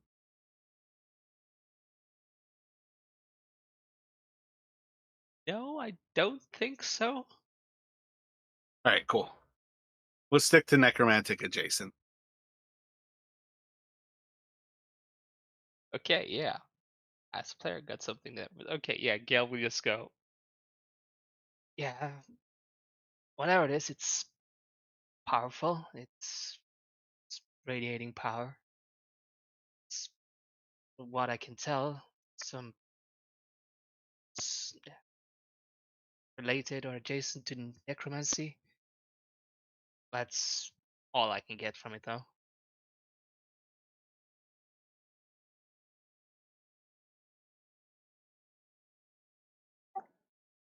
So I mean, it was guarded by a powerful creature. I mean, we made light work of it, but relative to others, I don't suppose there's any way this is like one of the the sort of like home base. I don't know. It's like a coffin for a lich or whatever, like where it respawns back alive, or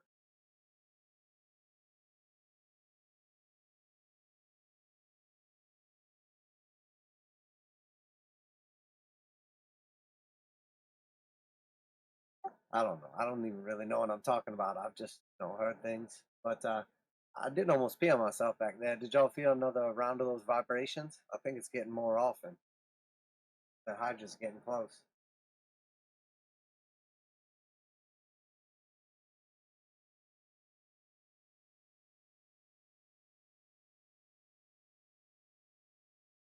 I wonder if that thing is some sort of, you said, an energy source, or maybe there's something inside it. Maybe it's. Wondering if maybe we should just leave well enough alone, or you don't recognize any of those runes on the. You didn't recognize any of those runes on the pedestal, did you?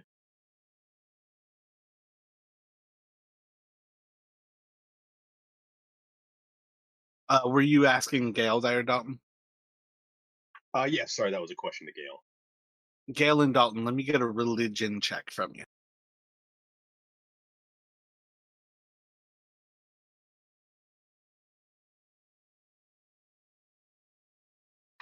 3 for Dalton. 27 for Gale.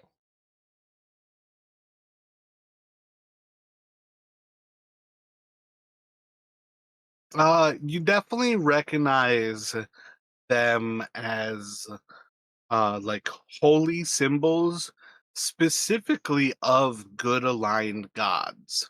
All of these faiths, though, are well before Lothianism. These are the old gods, old faiths lost to time.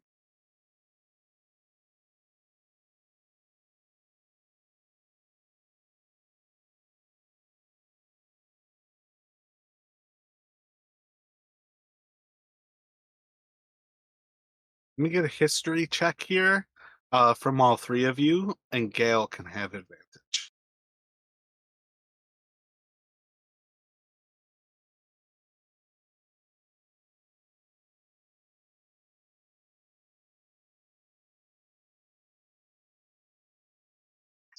18 for Dalton.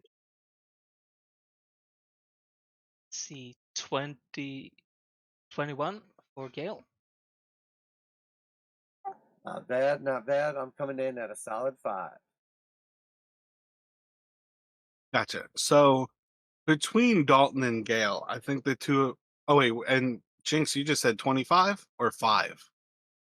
Yeah, just a 5, not a 20. Okay.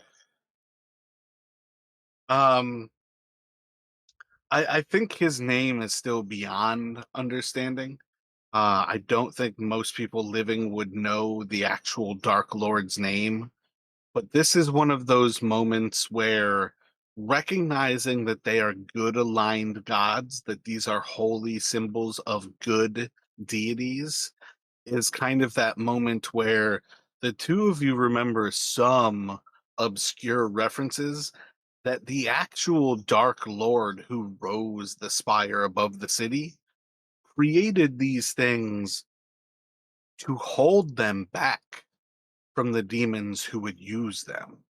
At one point, Danar was a beacon of good. He was a person who fought for good, who was the most holy of men, and was only corrupted in his life.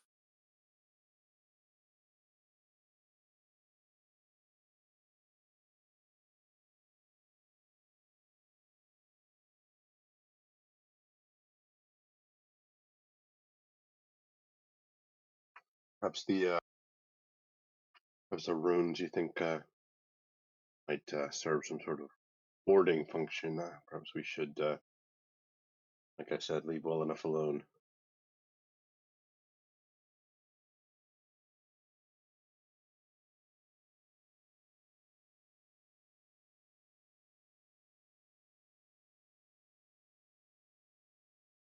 I don't know enough about it to make any informed decisions, so I second that, I suppose.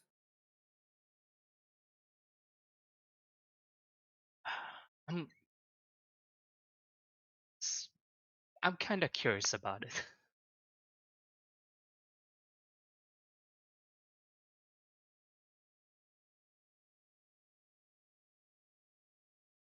I feel like if we could get that back to the inverted pyramid, maybe they could figure out something more.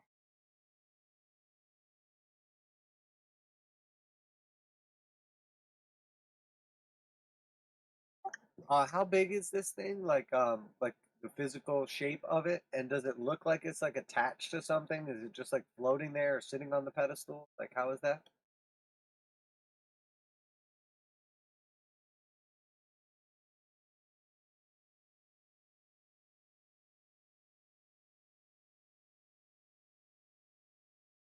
Um,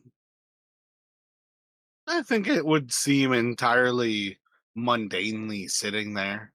I don't see any reason to say that there's anything other than just like a roughly, say, like palm or fist size crystal that just sits atop this pedestal. It would entirely like be understandable, like almost that this like crystal is used as like a lantern kind of atop the pedestal. You touch it yet, Gail? No, I haven't touched it yet. And you think that's a good idea?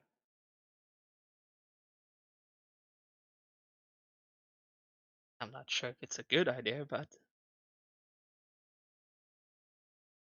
I mean, I'm not trying to tell you what to do, but just for like a point of reference.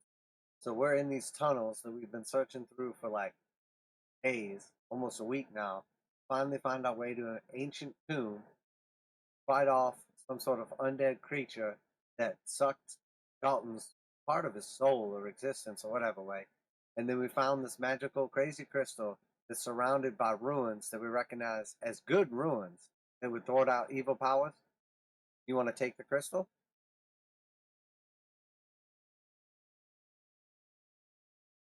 well, when you say it like that, but just think that we could learn something from. Sure. What could possibly go wrong?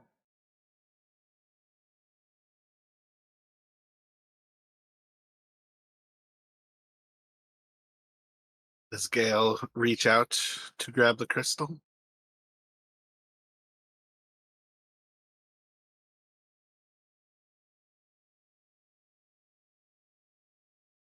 Speed run away. A second curse character. Yeah, Gale is gonna grab the crystal.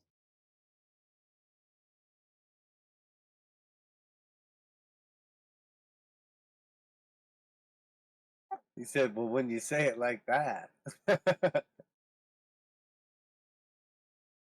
Yeah, it's like when you said like that, anything sounds bad. Oh, I'm taking Uh, it. as you reach out, the moment you see Gale touch the crystal, the room like lights up in this bright purple color that's kind of pervaded throughout.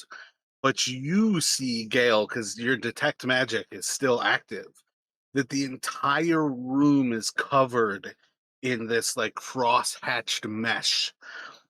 And the moment you touch it, there's just a jolt of lightning shoots through your body from your arm down to your feet.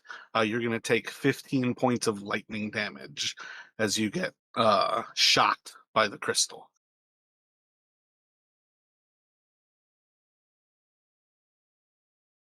And then over the next few moments, as like your senses kind of come back to you, with a little bit of kind of like shock that like keeps you from noticing your detect magic, you kind of can see that like that cross hatching is slowly just fading back into like the background of this room. But you have a solid sense this entire room is protecting that crystal.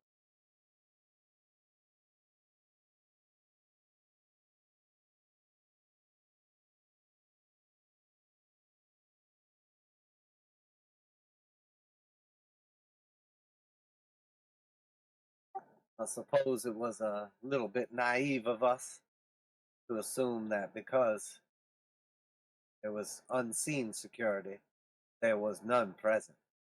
And I'll touch Gale's shoulder, and I'm going to cast healing.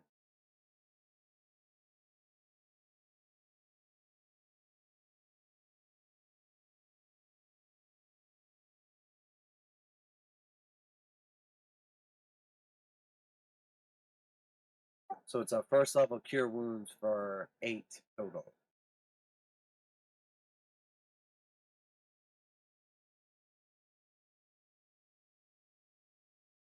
Yeah, Gale just like, ah, yeah, thank you.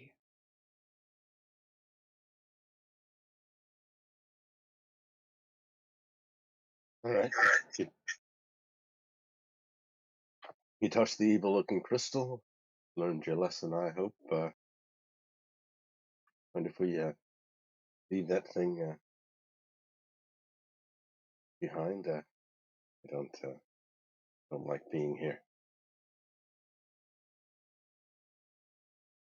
Yeah, I think Gale was like, just hold on, I just wanna document it a bit, and he'll like pull out a bit of parchment and summon a quill. Yeah, just like summon a tiny quill into his hand and start like writing down notes about what happened with the orb, like what he's seen about it and what happened when he touched it. Gonna try to do like a crude little drawing about it as well. Pedestal and everything. Gotcha. Let me get an arcana from you real quick.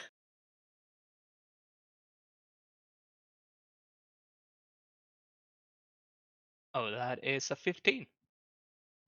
And then do a D10.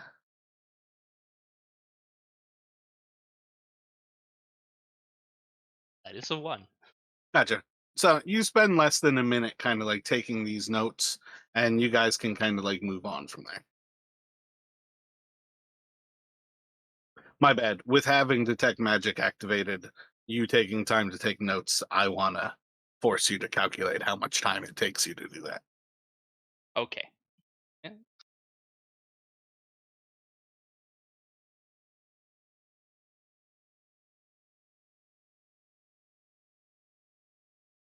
So you feel a certain sense of this chamber here is locked off probably to keep that crystal isolated. You guys can, move back through the first gate, move back through the second gate, move back through the steel door, and you're back into the room with the now P tunnel or the tunnel to the south.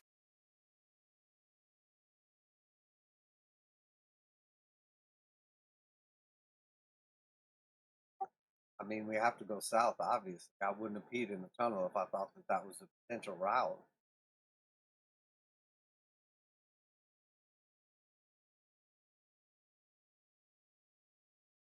Yes, I think you made the decision easy for us, Jinx. Sure, let's just hope that wherever this leads, it wherever we were expecting to go, or else guess I'll go first down there. I guess we don't really have like a specific way to necessarily tell time, but I think Jinx would kind of be like conscious of when the last rumbling was and try to pay attention to like when we feel the next one.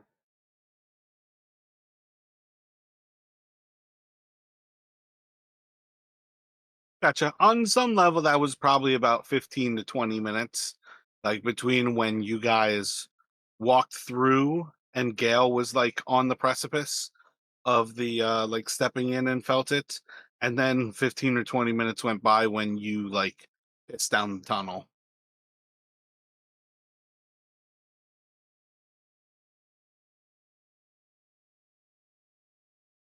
Alright, so as you guys move down this next little hall, you kind of see as a large room sort of opens up ahead of you, about 30 or so feet wide. It's probably about 50 or 60 feet long, like from top to bottom. And it's filled with a lot of different like steel buckets are kind of like scattered about the floor. You see that there's a massive kind of iron vat that goes about up to I think to the ceiling. Yeah, about like just beneath the ceiling, just under maybe like 10 feet tall. And you basically see like that there's a ladder up to the top of this vat, where you could kind of get to the top of it and perhaps do something inside basically. But it seems almost like distillery kind of vat kind of thing. It's just a massive kind of steel um cylinder, and it's got buckets all around it. Uh, you can see that there is a stair along the right side of the room. From your perspective, it is the west side of the room, how we are looking at it here.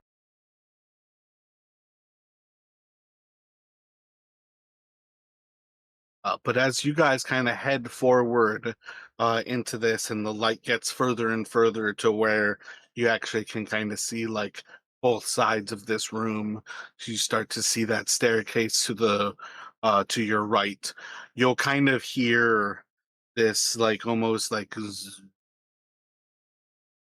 kind of like insectoid sort of droning, and you hear just a massive like thump, and it's very kind of like almost juicy sort of liquidy as you hear these like steps, until you basically notice two large humanoid creatures are kind of like sloppily moving out from behind this vat. And we're going to take a break here. As you have these two figures kind of moving forward, we'll take a break right before we roll for initiative. See any reason why we should lead with anybody but Jinx here? But I feel like Jinx, if you'll roll initiative for me.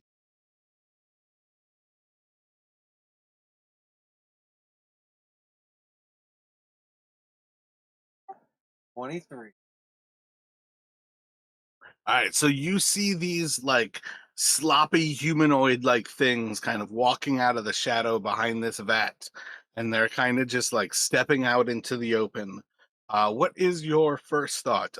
Theoretically, I think your light is dim over where they are, so you can't quite see other than that they're humanoid looking.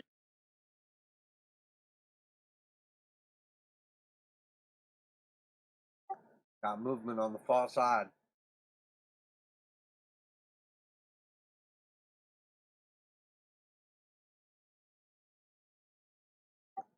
You there. Safe for you to be down here alone? And I'm gonna cast Vicious Mockery on the kind of like one that's a little closer to me. Wisdom 15.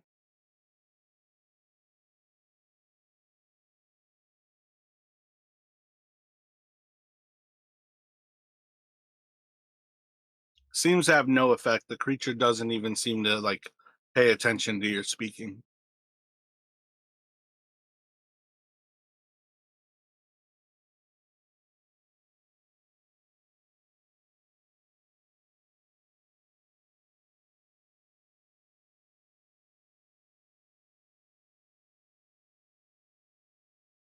Okay, I guess I'm just gonna like start moving forward with the light.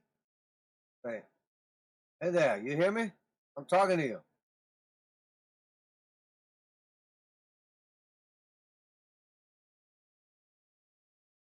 Um, Dalton is going to move forward, staying behind Jinx. He's bringing out his hand crossbow, um, and I think he's going to be kind of echoing Jinx like that's close enough, and he's going to hold a shot, and if one of them comes forward into his range, I think 30 feet. Not sure how what the scale of this room is, but he will fire if they kind of move. Those are 10-foot squares. So right now they're about 35, 40 feet away.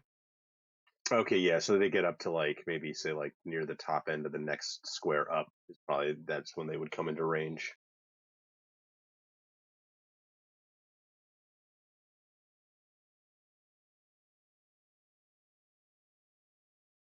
Is that the long range though on a hand crossbow?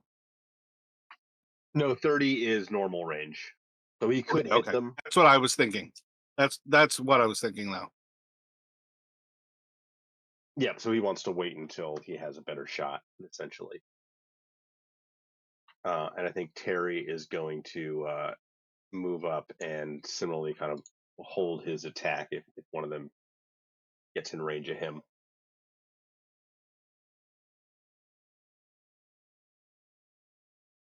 Yeah, I think Gale will move forward, and then there's seeing all this going down, you hear a firebolt. It's like holding it to attack like the same target that Dalton is attacking. If Dalton attacks anything, he'll let loose a firebolt on that.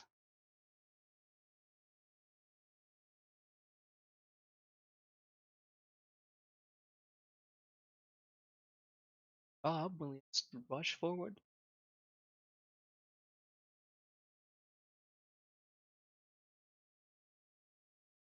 Yeah, so she gets like forward. She's dashing there.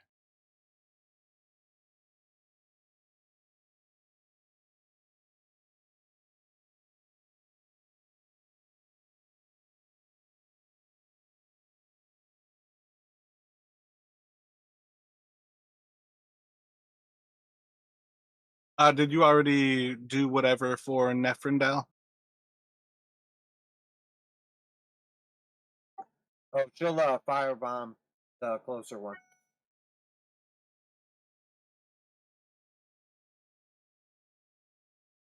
I think it's a 10. It's pretty low.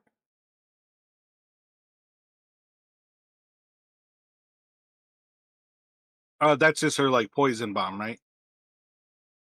Yeah, yeah. I think I just rolled like a regular. Yeah. So she just whips it into like the dim light and just like smashes into the like vat that they're walking out from behind.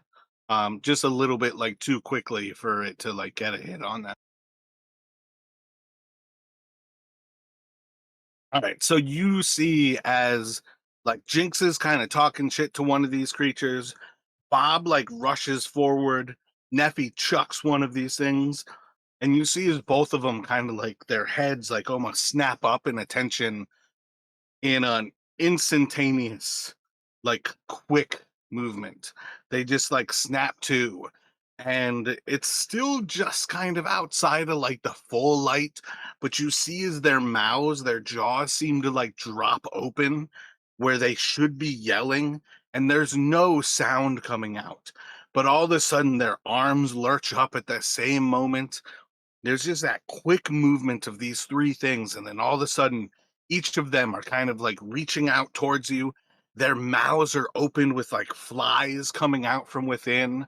And basically, there's going to be 2 attacks on Jinx, 1 on Dalton, and 1 on Neferndel here.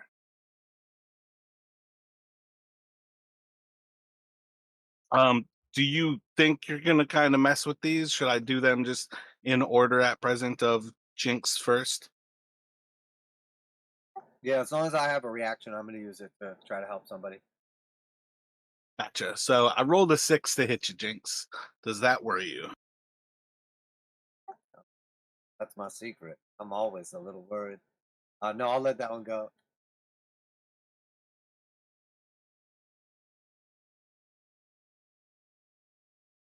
And I'm on 14 armor.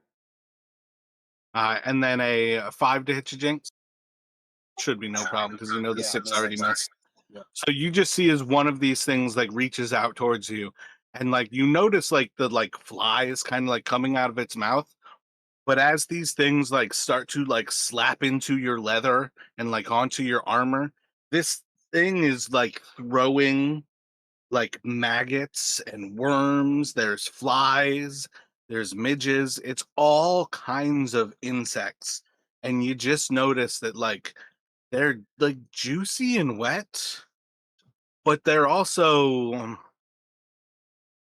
kind of like oddly like wounded and like pus kind of filled. Like there's it's really hard to describe what an undead insect would be, since they don't really have like flesh, is what we often think of it as. So it's almost like you can kind of recognize that these things like already have sort of like open wounds, like legs missing, and like there's that inner kind of goo kind of coming out, but it's not stopping these things. So yeah, the first one just kind of attacks into Jinx and just like you're getting hit by some of these bugs, but none of the bugs are actually doing anything to you, as the ones that do hit you like latch onto your armor kind of thing. An 11 to hit Dalton. Yeah, Let that one ride. I'm gonna mess with that one. I'm just gonna do a bardic inspiration and subtract a d8.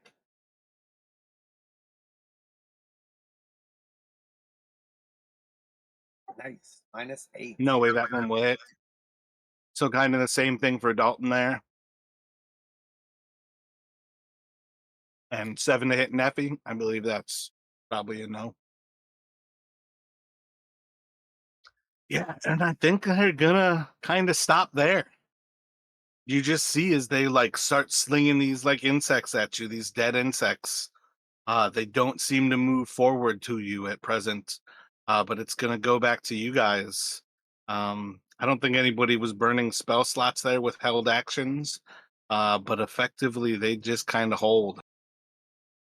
So it's back to you guys to do. Now that you've closed the distance, at least you should be able to hit them, as they've also kind of at least showed you what they are.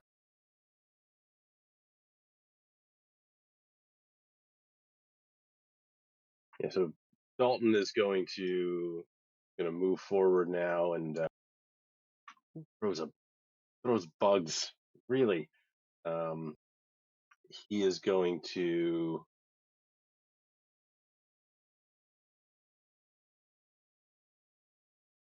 I think he's going to cast Cloud of Daggers, essentially right in the spot of the one right beside the vat there. So on the right one. And Terry, meanwhile, I think is going to rush up uh, the other one, and just start swinging at that as it's flinging the stuff at him.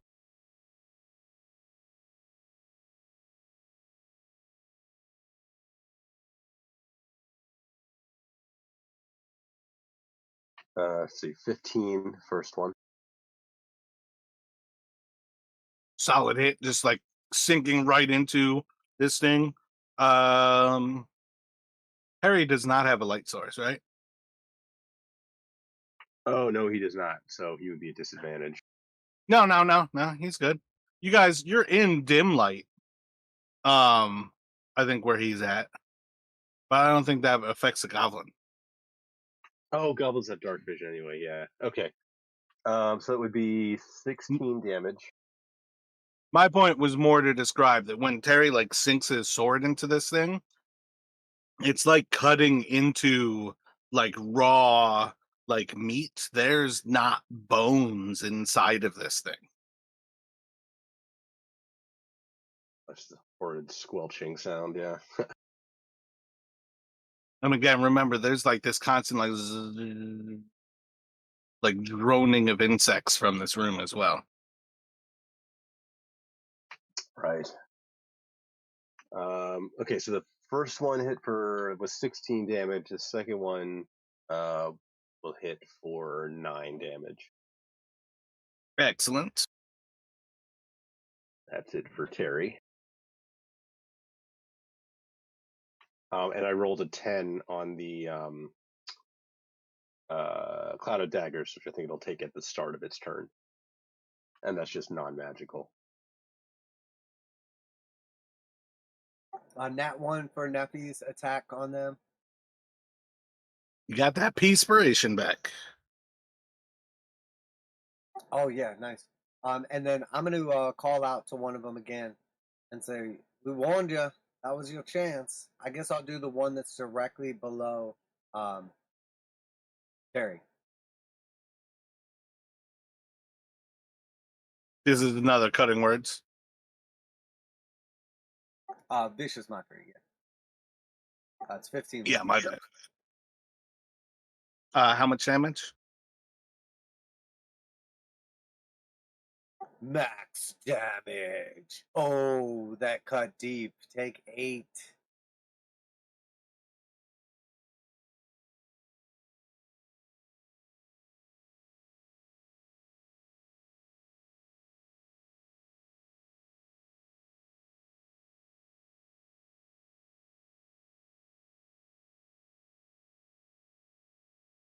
That should leave us with Gail and Bob. Yeah, I think Gale will just sling a firebolt down to the one like directly south of Tertian.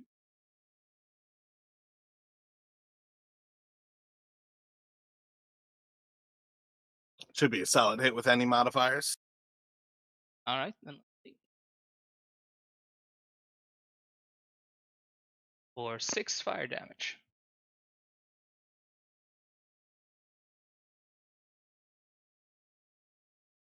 Just kind of hear like the sizzling and popping, like when you put like a fatty burger on a grill and that like fat is like dripping into the actual like coals at the bottom of the grill. Like when that firebolt hits, it just sounds like rendering fat boiling off of a fire. And let's see, for Bob, she's just gonna rush down the one that's like directly south of her, the one in the cloud of daggers. Just swing her sword right into it.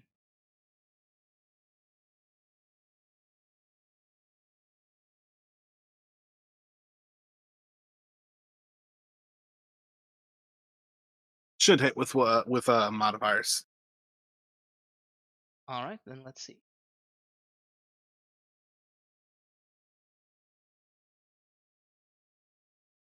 For 11, yeah, 11 damage. Then her second. That should hit as well. Should hit as well, yeah. For 12 damage.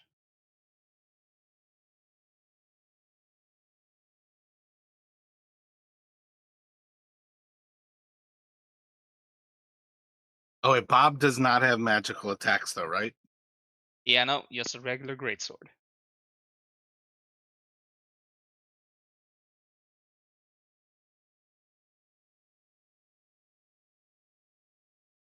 Yeah, so as far as things go, like with that one, I think everything going into it is the non-magical damage. Between Bob's attacks and the blades, you kind of see and also now Jinx is close enough. You guys can see these things are not humanoids. They are undead amalgamations of these undead insects. When they threw these undead insects at you, they were simply kind of throwing part of their own body mass at you, as if they were sort of leaping out from these masses. And now, as Bob kind of is like cutting through, you're cutting through them, but it's one of those things where it's like once you cut, like slash through a part of it, it's just killing that insect and like clearing way for the blade to go through to the next part. It's not damaging like the body as a whole. And the blade, the cloud of daggers is kind of having a similar effect where is it doing something? Yes, of course. It's killing an insect, but these bodies are made up of like a 10,000 insects. So there's a lot to what's going on here. But by the time like you kind of see like the other attacks into the other one, you can certainly see that the other one is affected, and like some of the insects are starting to like again like with that kind of idea of rendering fat, like how it like slows off, like it just starts to like you cut underneath it and it's like a pouring bag of liquid. Once it's opened, it just like has this like pushing effect, opening it further, like a dam breaking, cutting into it. More and more insects are pouring away. But anyways, they are going to then each of them are attacking. I wonder if this D8 is weighted towards ones, because I just rolled 3 1s with a single D8.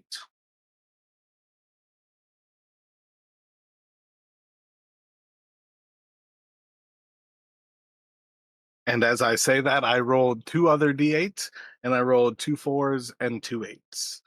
I don't really trust my Wizards of the Coast D8s right now.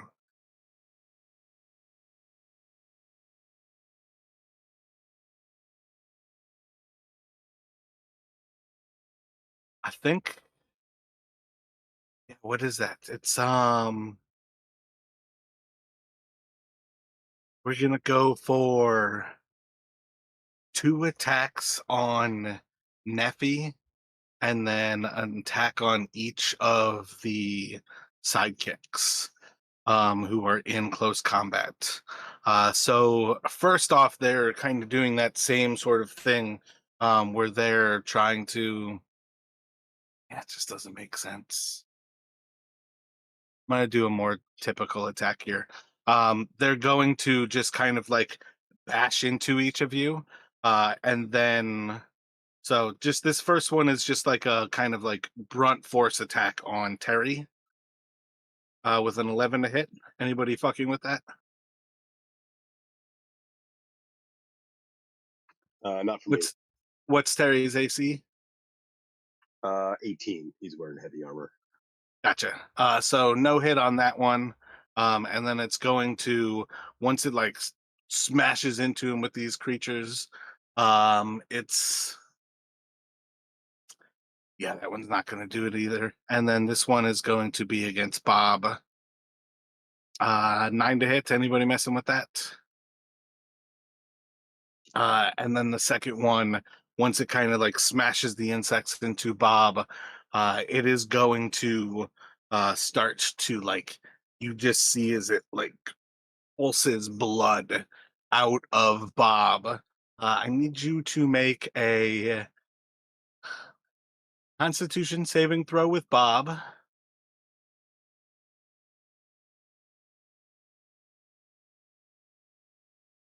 And I have a feeling it's a not one. Yeah, so he's good on losing the wound. Now make another Constitution saving throw. This is DC 13. It's kind of a weird one. It's a 9 plus. What was there? Plus I think their modifier is +5 at this level, so it's the 14. Okay, thank you. Yeah, life drain abilities don't really work very well with the sidekicks. Because if he passes on losing the wound and then fails the saving throw, the maximum is permanently reduced. I feel like it would have to still reduce it as if he took it. But yeah, it's gonna effectively leave it as if he's undeterred. But you can now see, like, on some level, like, they kind of operate differently in close combat, and like you see as it's like actively like trying to siphon life out of Bob once it is contacted with him. And ooh, I totally forgot about trying to throw Harry Chin into the blades. Whoopsie. At least one is going to step through the blades here as it just kind of like, actually, I think it, yeah, it just kind of like pushes over and through Bob. And by the time it like comes up on the opposite side of Bob, Bob is just covered in goo of like rotten, smushed insects. Bob is going to be extremely unhappy about this. But you're obviously inside of a battle right now. Now is not the time. What would you guys like to do?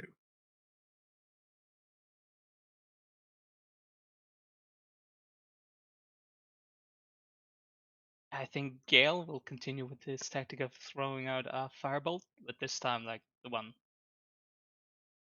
north of Terry. Gotcha.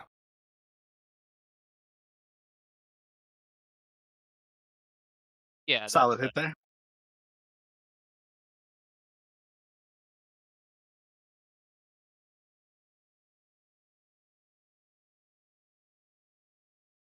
for 14 fire damage.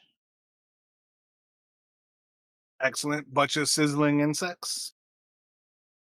Yeah, and Bob, being very unhappy, will just continue to swing at it.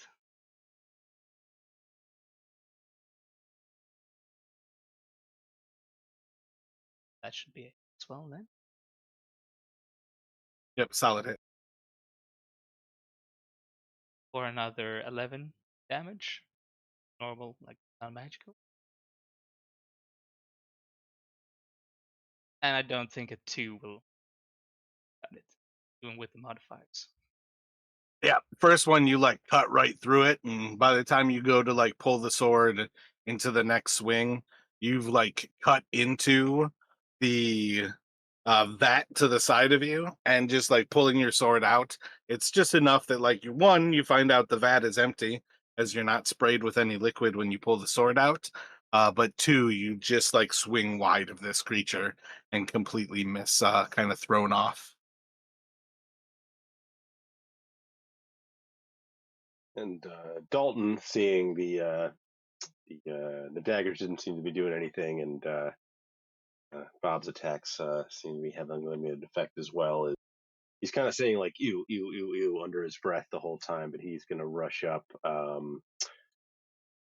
drawing the longsword with attacking one-handed. He does still have the hand crossed on his other hand, but he is going to swing at this one that kind of just forced its way past Terry or past Bob.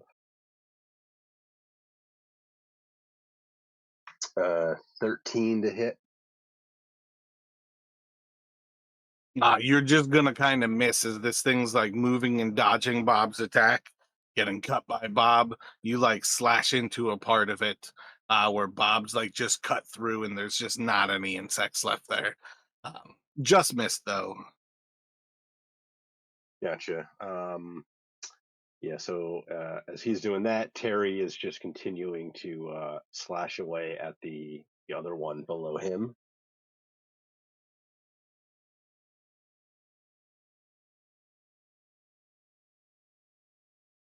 All right, so we got I think 16. both of those should hit. All right.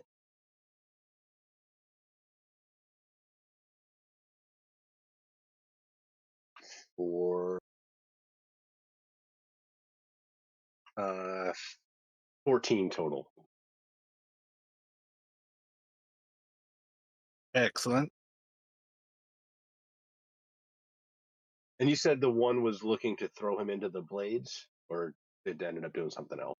No, no, I forgot to do that. As soon as you put the blades like right there, all I was thinking about was, oh, one of these is definitely gonna throw one of them into those. Okay, okay. So in that case, he's going to Oh, would Dalton have had flanking? Didn't you hit with? Dalton Mm, missed. yeah, I guess so. You can roll that damage. I mean, I'm good if not. I was just curious because I think if he does have flanking, it would be a hit, but I'm fine. No, you do. You do. It's one of the problems with when Terry doesn't even attack it. Like, yeah, like he's focused on the one below him. But yeah, you technically have flanking. Yeah, I mean, I do have enough because Bob was attacking that one, so I have enough. I could have, I guess, moved here and attacked the one that was actually being distracted by an attack. That works better for me, but again, you have flanking from Bob or from Terry. I just feel like once you then don't even attack it, it kind of feels a little weird. But yeah, you can deal that damage. What is that, 11? So 11 total, yeah. And they also assuming these are not lawful creatures. They are not.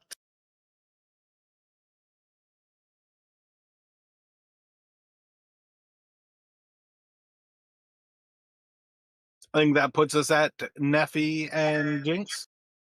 Yeah, so Jinx is just going to look over at Dalton and look over at like the creature right in front of him. And he's going to say, Dalton, don't you think you'd be suited a little better out of arm's reach? And I'm going to cast Vicious Mockery on the creature. So it's 15 wisdom.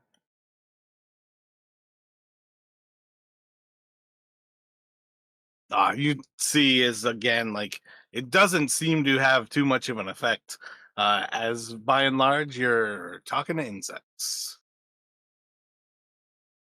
Okay, and I'm just going to take one little step back right over here, take my own advice. And then Neffy's just going to toss a potion at the closest one to her, the northern one.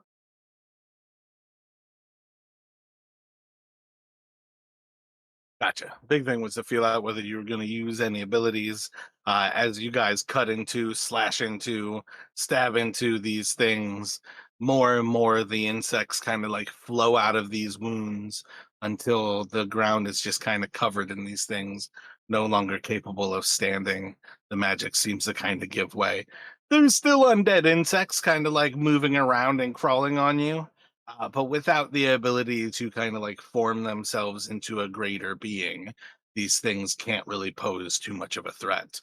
Probably don't lay down to have a rest in the rotting, like fetid insect mush.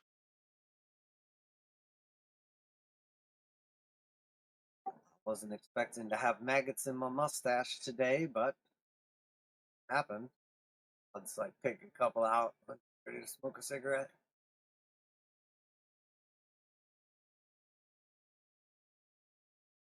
Which one of y'all is gonna search that mess? And I'll just kind of giggle at you guys too.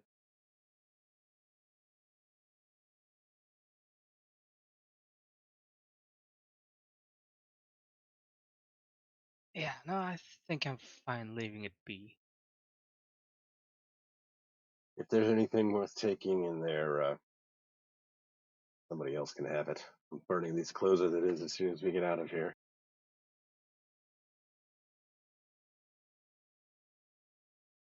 All right, so we'll kind of like form back up and keep moving to the west over here. That sounds good. Yeah, I think Gail just like look at Bob a bit and just cast Prestidigitation on her a bit. Try to get rid of the worst of the gunk.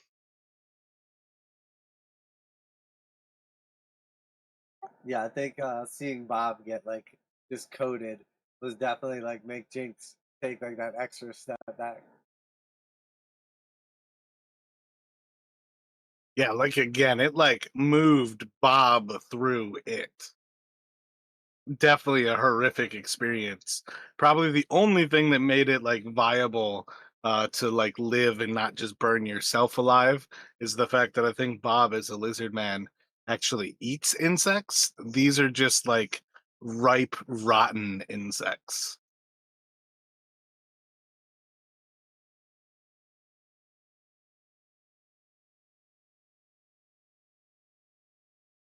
No, and you said All right. there were some buckets or barrels kind of strewn about near the vat. Yeah, there's like buckets all around in this room. Okay, so before we leave, I'm assuming this it's way, whatever was here is evaporated way too long ago. But just in case, Dalton's going to like kind of maybe pick up one of the buckets and like give it a sniff and see if there's any sort of remaining scent or anything that might tell us like what used to be in this vat.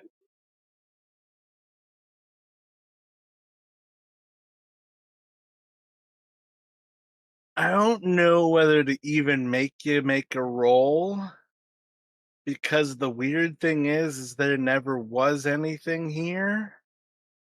So I'm tempted to say that you just kind of have like that overwhelming stench of these insects, that it's like too hard to get anything other than just like that steely smell of like iron.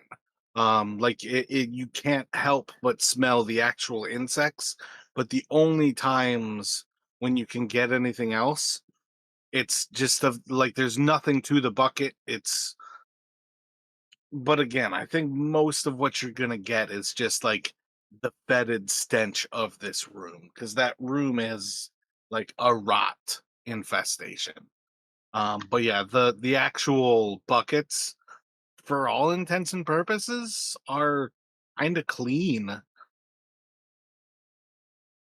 Gotcha. Yeah. So he essentially basically can't discern anything, but he also doesn't know why. It's just overpowered by. Yeah, that's why if I had you make the roll, it would be to like see how like poorly you are smelling, and that's why I just don't even think it's necessarily worth it, because realistically there was nothing ever there. But there's no reason for Dalton to know that. You, the player, can know that because I just ask you to like block it out. But Yeah. Yeah. so you guys got a hall to the right. These stairs are up. You're climbing upward, about 10 or 20 feet here.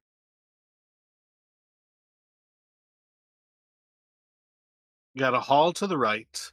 You have a door directly in front of you, and then it kind of opens in about a 20-foot wide hall to the south.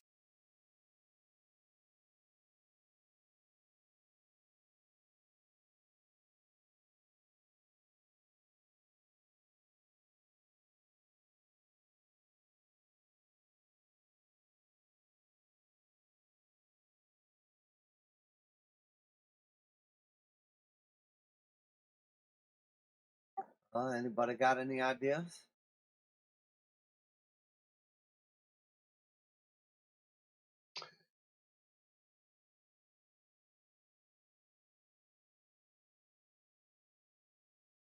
Want to check that door, Dalton?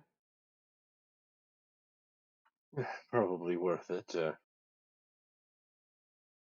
If it's locked, then at least it'll tell us Kalerecent didn't I come that way. My apologies.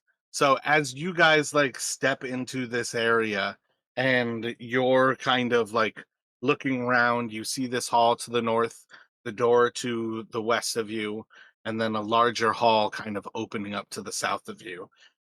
Just beyond kind of the range of your light, in like the dim light, probably I think Terry and I think Bob might have night vision, can recognize that there is like kind of a T to the room. It seems to like spread to the right and left from there. But as you guys are kind of like taking this part and starting to discuss, do we go straight? Do we turn to the right? You're basically going to, who's got the highest passive perception? All of you are the same. Let me get a perception check from all of you.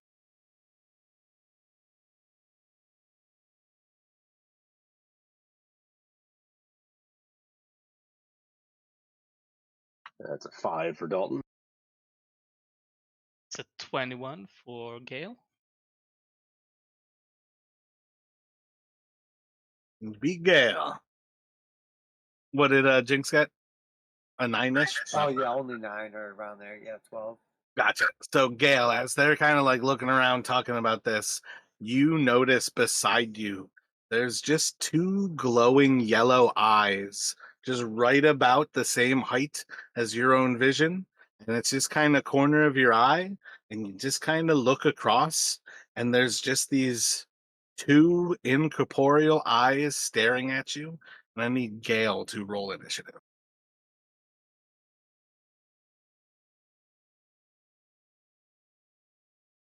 Let's see, that is a 7.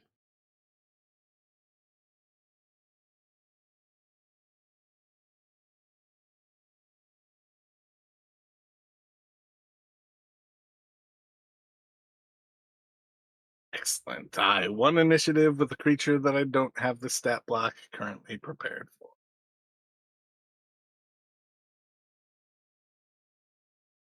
And my number is referencing the first edition of the book.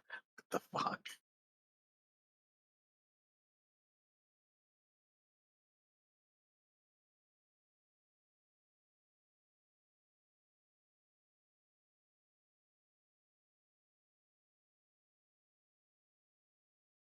Those things that we just fought are pretty creepy. I think I know maybe what they are, but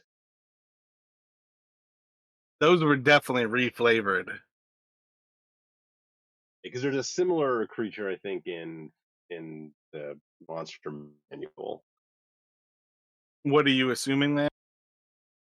I think they're called like the spawn of something. They're essentially like they're almost like zombies, but they're like insects, and they're just like you said, like amalgamation. So that's what popped into my head. Gotcha. You're not necessarily wrong that they are something else. Again, they're reflavored. All of the insect flavoring was on me though. Oh, okay, cool. So technically speaking, those were longbow and longsword attacks. I just flavored them as the actual like insects. But that's one of the things to me, you tell me a creature has like a weapon, I'll turn it into whatever you want. I mean, that's how Bob ended up with the sword called spear because I don't really care what it is. I'm just going to use the damage profile. But I got this creature now. So yeah, Gale sees these eyes beside him. And it is going to.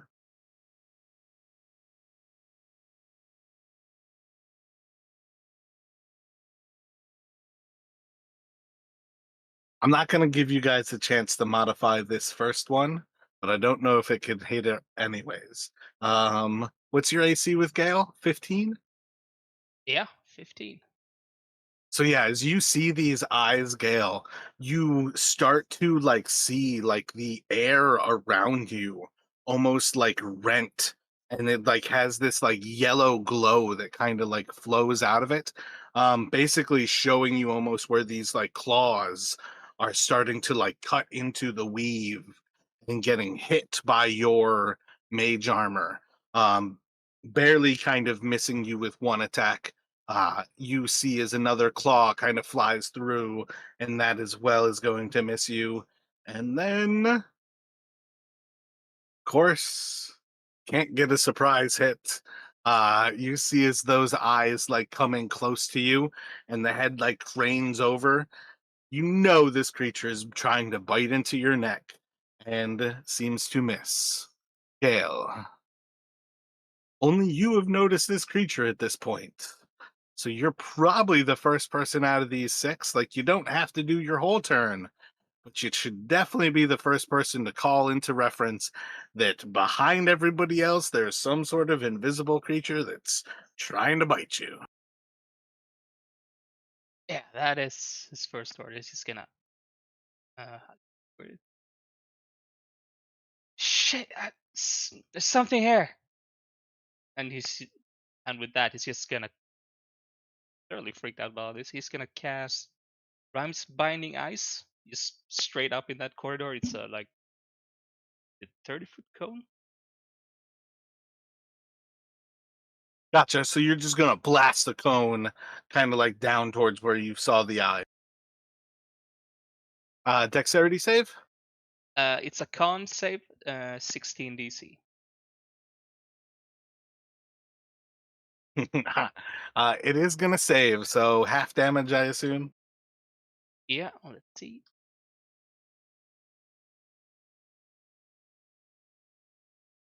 So half of 18, so 9. So once he calls out to you, and you guys see as he blasts this ice down that corridor,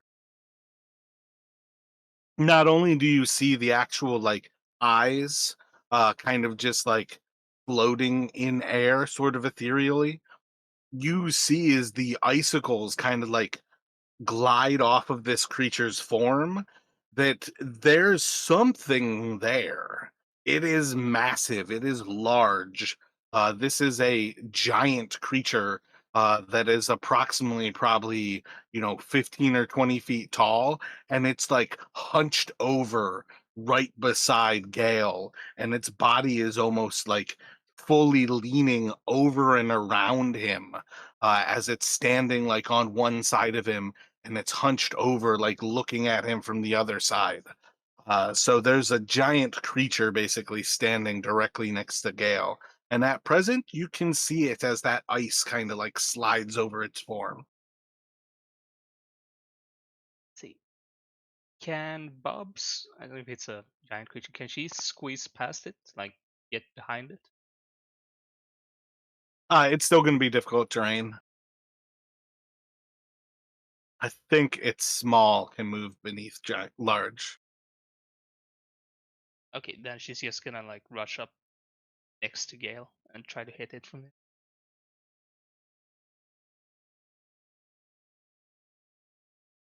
And I think she's actually gonna use her frenzy to make 3 attacks. It can crit from 18 and up.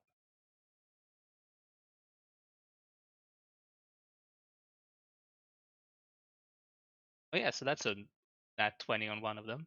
And see, the lowest is 17, 17, 19, and nat 20. All will hit.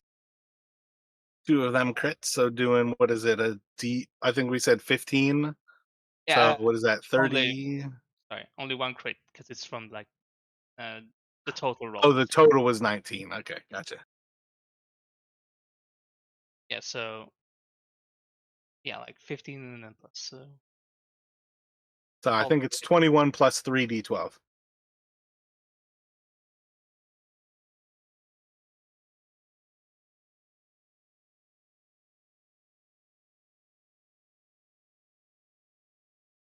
for a total of 47 damage.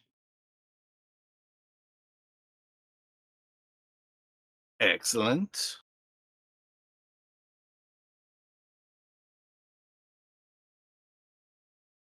Yeah, I think that's it for Bob.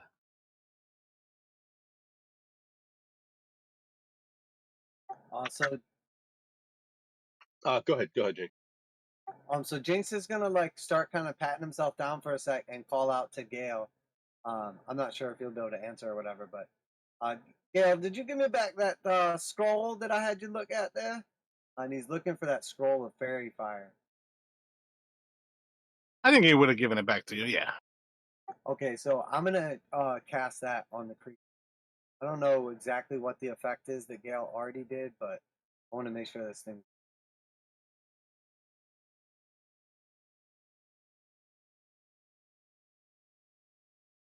I believe fairy fire is a dexterity save.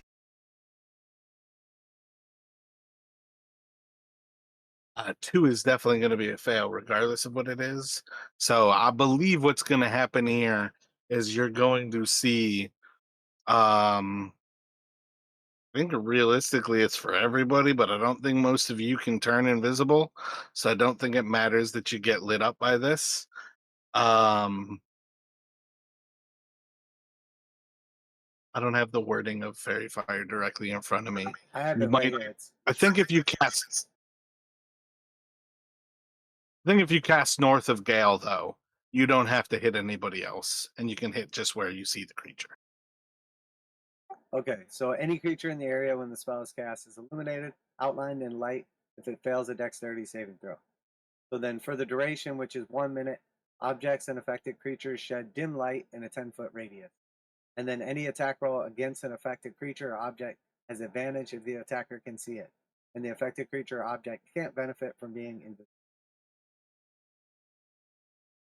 Gotcha. Yep. So you guys illuminate it there, and then it will go to you've got Dalton, Bob, and Neffy. So nephew is like a 14 to hit with a potion. Was that advantaged?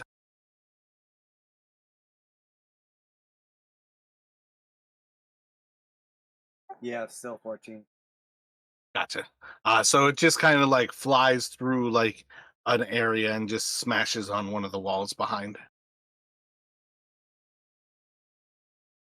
And Dalton is going to he turns and looks at Gale's kind of shout, sees it kind of limbed first in the kind of the icicles, and then as Gale lights it up with, as Jinx lights it up with fairy fire, he's just gonna like, what the hell's is that?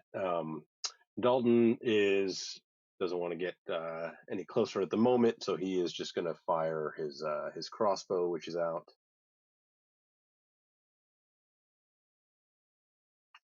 Be a 20 total to hit, not a crit, just a Solid hit. for 7 damage, non-magical. And I think Terry, he should be able to squeeze past these two. And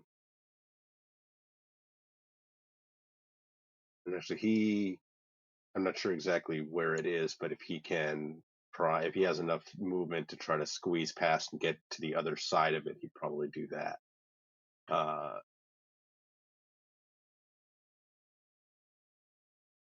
Really just difficult terrain, and then it's a large creature, so technically it's like 10 by 10 above them. Oh wait, but it's Terry. Yeah, Terry's small, so he can stand underneath it. Yeah, so maybe he'll just kind of like scrunching down and then stabbing upwards at it with his blade.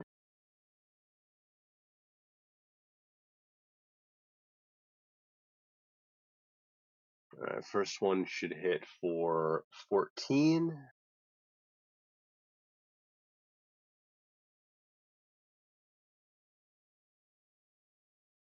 First one was a 14. That's a miss. And then No, sorry, 14. 14 It rolled. was like a 20 something Gotcha. to hit. Gotcha. And then the second one will be a 21 to hit. For 6 damage.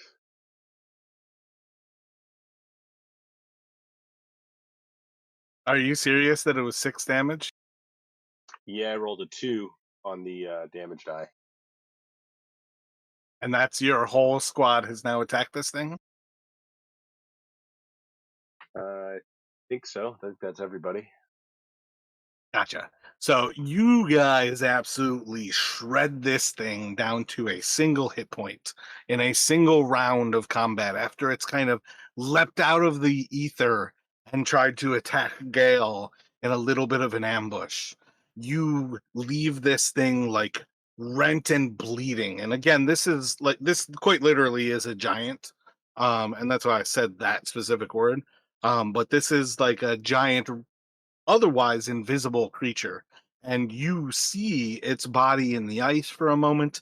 You see its body fully as it kind of like glows from the fairy fire, and you can see is like these gouts of wounds are just shooting out bursts of arterial bleeds as it's basically rent from one slash to the next, until by the time it has this chance to react with the last bit of its life, it disappears.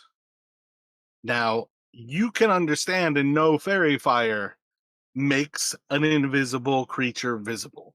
Like, there's no question about it that if this thing were invisible, you could see it right now, Jinx.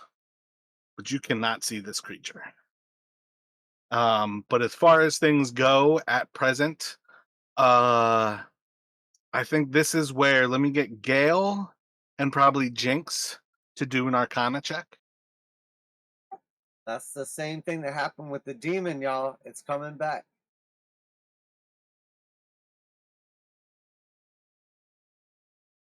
See, a 17 for Gale. If anybody needs it, you can help yourself to 1 inspiration. I think Dalton needs it. I don't have it at the moment. I'll take it if Scale wants it. Or Gail, you still have it? Yeah, I still have mine. Should use Yep. that soon. Okay, so you're all inspired again. What was your total there, Gail? 17. All right. So there's kind of two things to take away here. You guys almost killed the creature in a single kind of moment. As far as ambush predators go, you might not have much to fear about an ambush predator that nearly got killed. Ambush predators want to get prey that they can get and be eating. They don't want to risk getting wounded.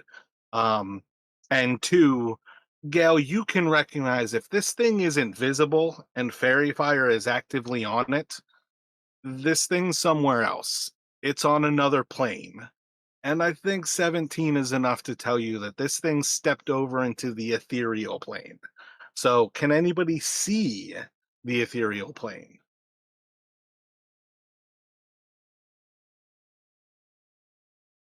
I'm pretty sure Dalton does not have anything that would allow him to do that. And neither does Gale. Checks pockets, dice set, crowbar, gun license. Nope, no ethereal. It's a little bit more for Gale to see whether Gale had a way. But yeah, Yeah, I think at this point, don't discount that this thing might still attack you. But on some level, I think the idea of how predators work and how the ethereal plane kind of stepping between planes, it's not far fetched for really bards too, but especially a wizard to understand that if you can't see something with fairy fire, it's probably gone to the ethereal. We got some good hits in. Imagine it might come back, but I can't imagine it's likely to come back right away. And again, this is the type of thing where like somebody like slit its throat and it's like holding its like throat shut, like just trying to survive by holding in just enough blood. You guys quite literally got it one wound away from death. If that 6 were a 7, it would have been dead. yeah, I think you're right, Dalton. You guys whip that thing's ass. If it comes back, it's not by choice.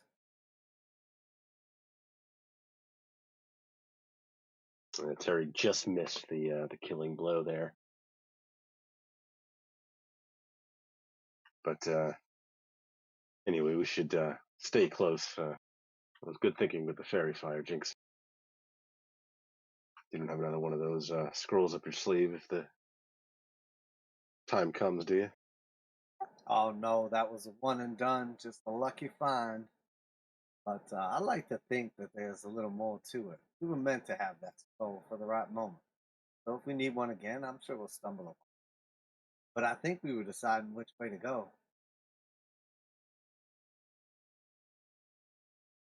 Right. Yes. Before we were so rudely interrupted, I think I was saying it might be worth checking the door, and he'll gesture over to the one right to their left there, or straight ahead of them. Want me to give it a shot, and if it's unlocked, you can, or rather, if it's locked, you can give it a trick. I think that sounds all right. All right, so I'll slowly attempt to open the door.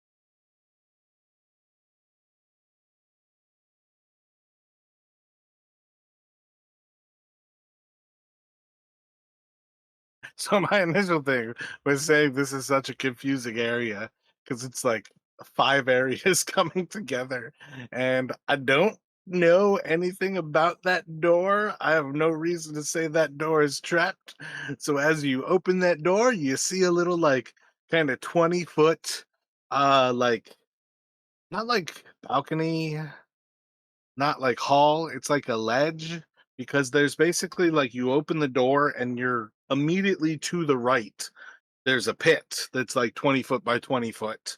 But like there's a walkway in front of you that would be a hall if it weren't for the fact that there's a pit instead of a wall.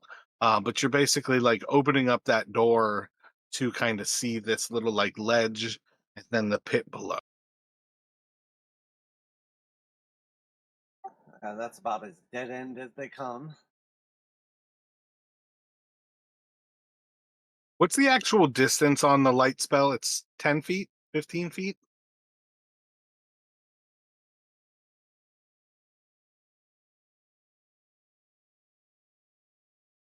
It is bright light in a 20-foot radius and dim light for an additional 20 feet. Gotcha. Um, yeah, so you could, in the dim light, see that there is a door on the other side of the pit.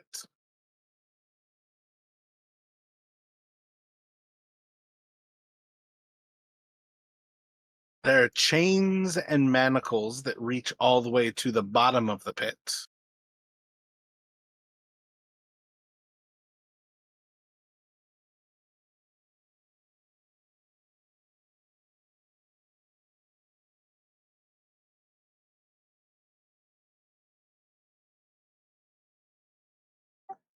Why? But it's coming in here. That's a dead end, isn't it? You think whatever is Dalton will gesture to the manacles, whatever they track down there is still down there?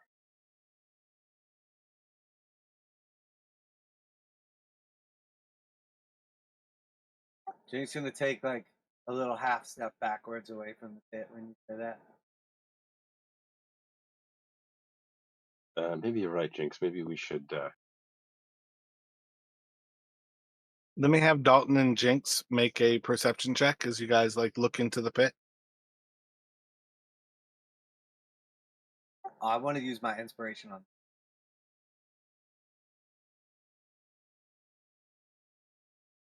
It's gonna be a 10 for Dalton.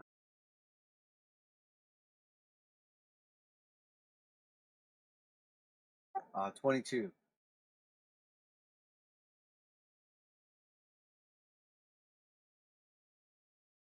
As you look down into the pit, Jinx, you see in like one of the corners, like directly beneath you, and kind of like on the southeastern side of the pit, there's like some sort of creature that has like dark black flesh that almost perfectly blends into the actual like stonework of this room, and it's about only given away that it's there and kind of like huddled up into like a ball because the stone gives off that like purple kind of reflection of light, whereas the area where it's like hunched over is just kind of a deadened like blackness.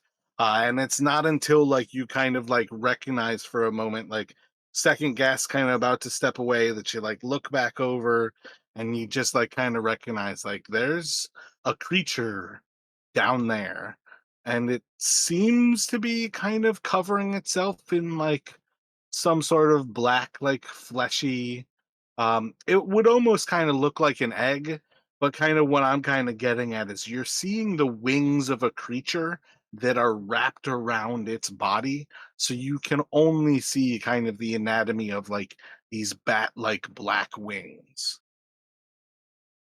And do I have a general size, like small, medium, large, how big this thing is? Um, Probably about a third of the pit, like height wise, and it's probably about 5 or 10 feet. But again, it's kind of like hunched over, like you can't really see anatomy of this thing. So it could be this is like full size and it's just there. It could be about to stand up and it could like climb out of the pit with no difficulty. It's really hard to kind of get a perspective, but like this egg-like shape of the wings is probably about like 7 or 10 feet wide and tall.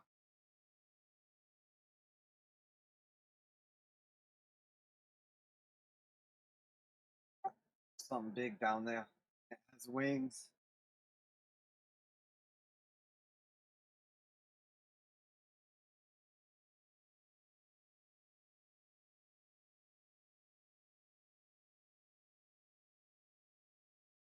So Don wants to like look at the like the walls you can see in the light. Are there any sign of like the same sorts of runes that we saw um, with the crystal, or along the archway to that door, or like in the door, that one doorway leading into that area? Get back into. I don't really know where that door is described in this, so I'm gonna go ahead and say this area is not marked off in a similar way. This stuff is all like kind of clean stone. Gotcha. Well, Jinx, unless we want to try and talk to it, maybe we must be down in that. I assume it's down in that pit for a reason. I imagine it's pretty hungry.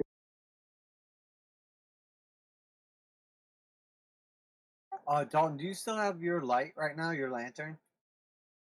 I do. It's hooded, but I can unhood it if we want more light. Oh no, do you still have your own light? Once Jinx sees that thing, once he warns everybody, he's like pushing past Bob to like get out of that room.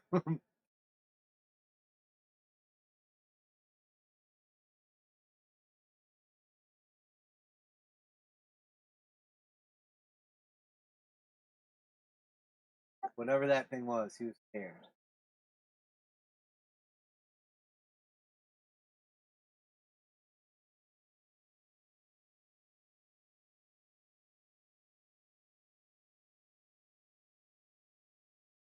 Yeah, Dalton's gonna like pause. He's half thinking of like taking a ration and tossing it down, but he's afraid that might just like make it even hungrier. So I think he's gonna decide better and follow Jinx out. He doesn't want to get any closer to this ring too long. And Terry would be heading out as well.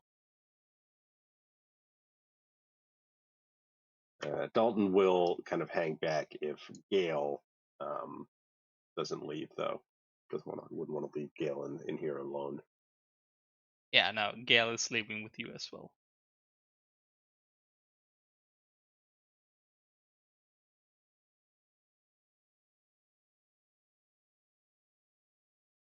I think Dalton will, once he's out, close the door behind him.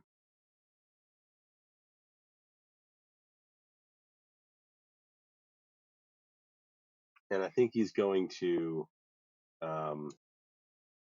pull out a piece of chalk from his pack, and like try to, in the door, just write in big letters, like big capital letters, just like "Don't open" before we leave.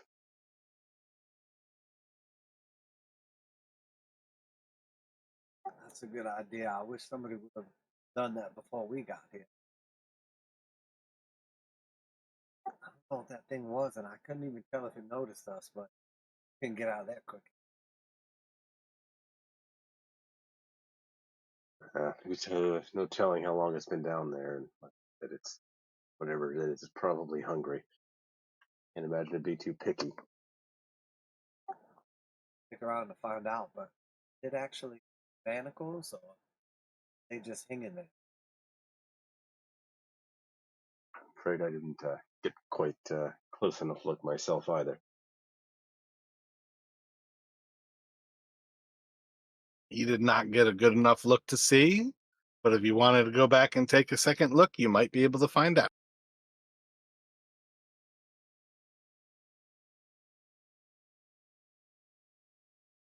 Just want to take a moment to ask, Chris, how are you doing on energy? Are you good to go? Good to continue?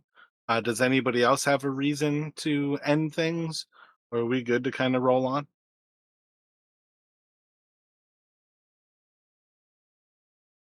I'm probably good for another like half hour or an hour. Gotcha. Sounds good. Yeah, I could go for up to another, up to an hour as well. All right, sounds good. Yeah, I'm good with that. Oh yeah. So you kind of shut this door behind you, do not open. You've got the hall to the north of you. You've got the larger hall to the south, where Terry and Bob have kind of told you um, there's a T intersection that goes like right and left.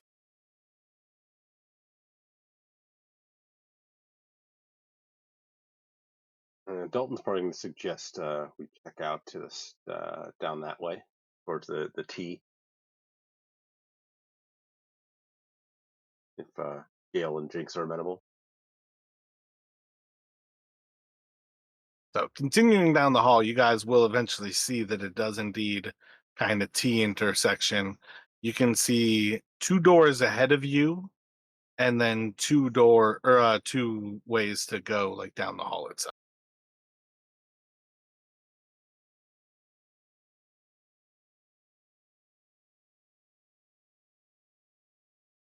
As you explore closer and closer, you basically see this is like a hall of doors. You've got a door far to the east, two more doors in that direction that are south, and then the same thing to the west. A door to the right, and two more doors, kind of straight ahead and to the right. And from what we can see, do all the doors appear closed?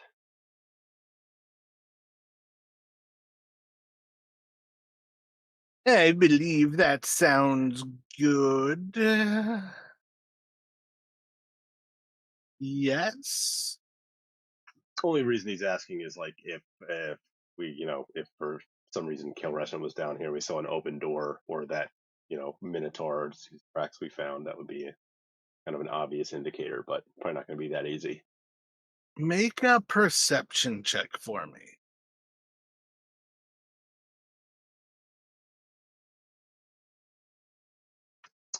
22.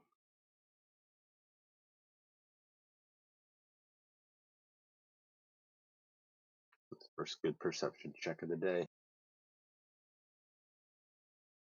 So when you kind of like look over these doors to like see like if there's anything like particular about them, looking to see if any have been opened recently or anything, you do notice that effectively they are all effectively closed here.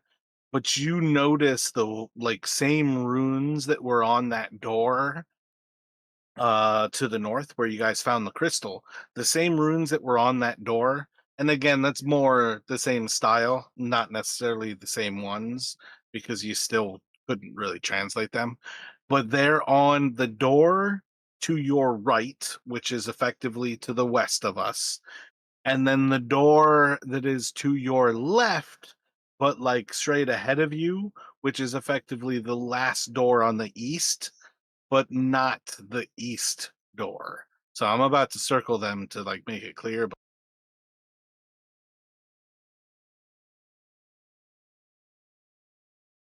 Gotcha. there are runes on those doors. None of the other doors have anything on them. Dalton will point out the use the runes on those two and suggest, given our previous experience, maybe we leave whatever's behind those things alone. Maybe focus on the other doors. Okay, well, probably maybe I could check out the room, see if I can gather what they say. You mean?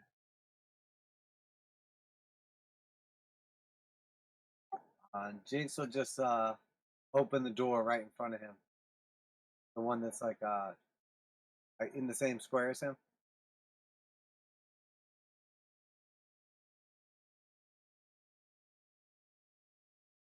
Gotcha. You just kind of find a empty room. It's kind of the same sort of situation as like before, like in the crystal room, where it's like this could be a vault, this could be a cell. It's hard to really tell what these steel doors are like meant to be doing. But this room is effectively just empty. It's the same stone as the rest of this place, head to floor. Oh my god, it's full of treasure. I'm just kidding, it's empty. Yeah, which room were you going to try to translate the runes? I think he would go for the west one first. Gotcha. Roll an Arcana. And as if as Gale is doing that, can Dalton, like, he's not gonna be able to translate, but can he try and essentially copy down, like try and like what the runes look like to him? Gotcha. Do you have like you've you're you fake things? Yeah, imagine like the forgery kit would have Yeah, forgery. parchment and ink. Yeah. Yeah. So yeah, you can definitely do effectively a rubbing of them. But Gale at this point can recognize like these are warding ruins in the same way as they were like holy runes, like for good gods. This is the same effect as you're kind of going through them. Again, you can't speak this language, you can't translate it, but it is enough to sort of recognize like this room freezes in place a being whose mind reading capabilities are dangerous, whose natural essence is invisible, who, and basically, as you kind of go through this quality of this thing that walks between the planes, has the ability to read your mind, and has the ability that is always invisible, you kind of recognize at some point, whatever that yellow eyed creature was, it was frozen inside of this room, frozen in an eternal block of ice. And you can basically tell by these wards and by the water that's kind of flowing out of this room that this door is already unlocked. And when that door was unlocked, it freed that creature. So you don't necessarily need to open the door to figure out what is inside. You can kind of make out enough from the runes and sort of the way the like wards are kind of put in place that at some point that creature was inside of here. Yeah, and I'd tell that to Dalton as he's close to him. Well, seems like they're prison cells, basically. Well, so that raises a question: who let it out? Ah, maybe the wards just failed?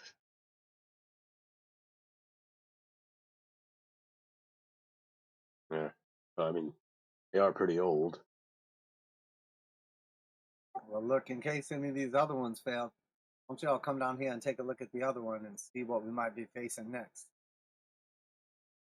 Yeah, and Gale will get on that. So when you go over to these, um, and again, you can actually like see inside. I don't mean to say that you don't have to like open it to go inside. Like the other one, you could see that it was like melted water inside. You could see it kind of coming out from below the door as well. But like inside, like looking through the door, you can see that there's like a lidless coffin, like an oblong box, or like an oblong like metal box that kind of sits on the center of the floor. There's crystals and things like all around it in like sets of four, and you can read and translate through the runes. Again, in a similar way, you can't speak, you can't read the language like for sure, but you can kind of ascertain sort of magical principles out of it. But you kind of come to the conclusion this room was created to not only sustain the life, but to drain the energy from this person whose very nature was the creation of power. Their essence was a perversion of reality, and it was basically a necessity to constantly sap all of this power from their being, or they would create chaos. This is the cell of Tavanzith.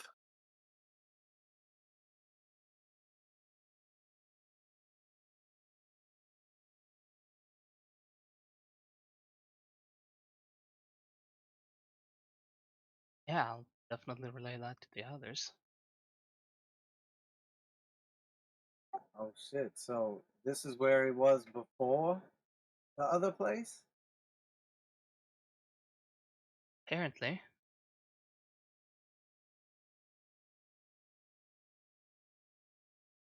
So I guess we're one step closer to figuring out what we're here for. Not sure exactly how or what that step is, but it's a good sign, right? Yeah, I think Gale, knowing that that was Tavin's cell, basically, gonna open it, see if there's anything still inside. Gotcha. The door opens without any problem. Like I said, like the actual cell itself has this basically like stone metal, like stone and steel, like lidless coffin, and then it itself has kind of like these amethyst like gems kind of around it, in like sets of four.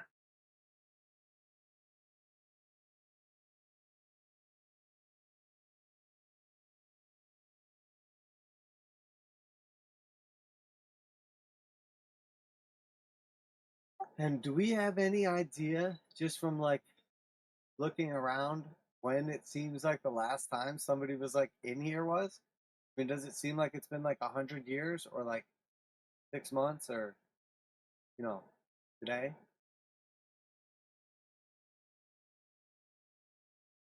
I feel like this kind of falls back to like the idea of like what you could pick up from the meat. It seems like somebody was here like a week or weeks ago. It's kind of hard for you to really figure out. This place doesn't really have like dust around it. The dust really was only kind of in that first area. The like sludge of those insectoid creatures was somewhat confined to that room, where those things like kind of form themselves. This area doesn't really seem to be like dirty or have any sign of being anything other than um I can't remember like how you like store art to try to save it forever, but there's like a kind of way of saying like sealed for preservation. It's not like cryogenic, but it's some sort of like genic, I feel like. So maybe whatever let them out at the same time. Maybe Tavin's been out for, and maybe it was just a few days. Then they put him in that anti magic place. Maybe it's been years or decades. I don't know. Maybe that creature's been just lurking around here. But what the hell would let them out or stop these ruins from functioning? And why? I mean, just for the chaos of it? Well, if you wanted to cause chaos, I suppose letting all these things out of their cages a pretty good way to do it. But then why? How did he end up back in that other cell in Madoff's? If I can share my own personal mistake, I ad-libbed a lot of that session because of the direction you guys went. It was only in hindsight that I realized that he was supposed to be walking around the city. Okay. So I don't know how to make those things fit back together other than to say that's a DM mistake. Well, I don't hate that they maybe like he got out free on the city. They like grabbed him up and then threw him in that anti magic cell, but it had like Well, just happened. the the problem is though is then the Kalerecent thing becomes problematic because I said Kalerecent has now been missing since last week, where I feel like he was supposed to be missing for a longer period of time, but then I don't know why brother um Fabiator Thisk like wasn't looking for him right away. It's just a few things where I feel like there's like that little bit of dropping the ball. Kalerecent and then me randomly putting him in prison instead of having him walk around the city though feel like the big kind of loopholes that are like something about this doesn't make sense, and it's like a meta reason, not necessarily character. Gotcha. Yeah. Yeah, that sounds good. That's fine. All right. Well, You guys want to have a look on these other cells? Or I mean, we saw what we're here for. Sniffed out the clue. Could keep moving. Could go poke the wing thing. Well, I mean, now that he's gone, I don't think those amethysts are doing anyone any good. Dalton's starting to get over a bit of his fear from before, and his natural greed is starting to come back a bit. Could try and pop those out. Yeah, but before you go in there, just give me a couple of minutes and me see if there's any magic still left in the cell. And Gale is gonna ritual cast detect magic. If no one's gonna stop him. Hey, that probably couldn't hurt. Jinx, you wanna? Maybe we should check just to be safe the rest of these cells while he's doing that. Yeah, I'll come with you while you check these spells out. Jinx are like noticeably not go inside any of these rooms now because he feels like a little sketched out. Gotcha. So all of the cells are like a little bit different and a little bit the same. But yeah, as you guys spend the next 10 minutes, like you go through the next few cells, you basically find that there's like four of these 20 by 20, four of these 20 by 20 cells.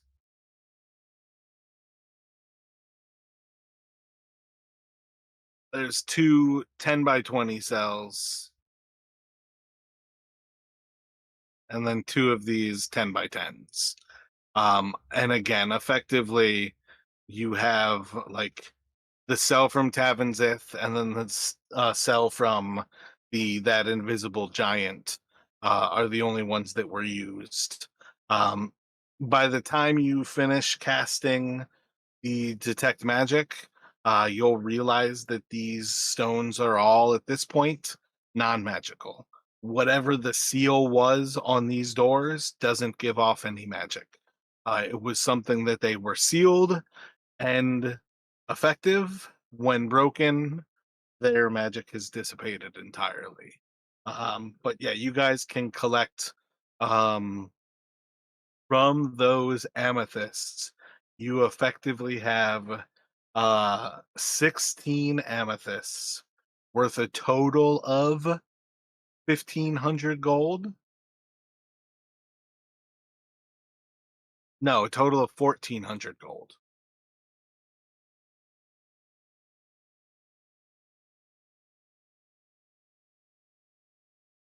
Well, damn.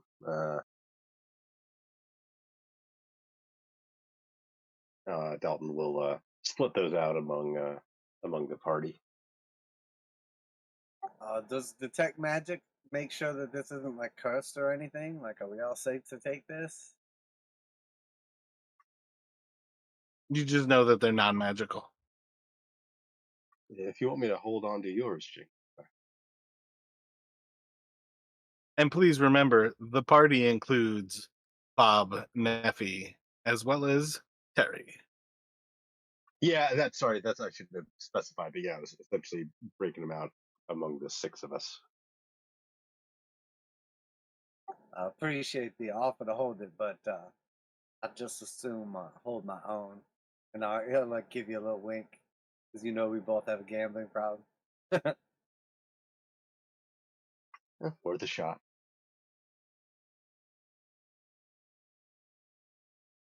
Okay, but as far as like bookkeeping, I wrote down all the stuff that we like looted last week when it was only the two of us. I didn't write down any of this stuff right here. We could like sort it all out like whenever you guys want or whatever. As long as we're keeping track relatively. Yeah, in the long run, for a lot of things, I do not care nearly as much about the bookkeeping as that you guys put in at least a little bit of effort to make sure to keep it honest.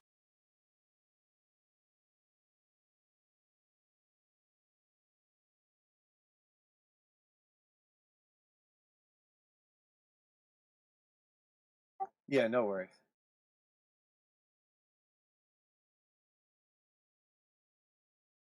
like in essence, like you should always feel safer by having your sidekicks, but also recognize that you just get less loot.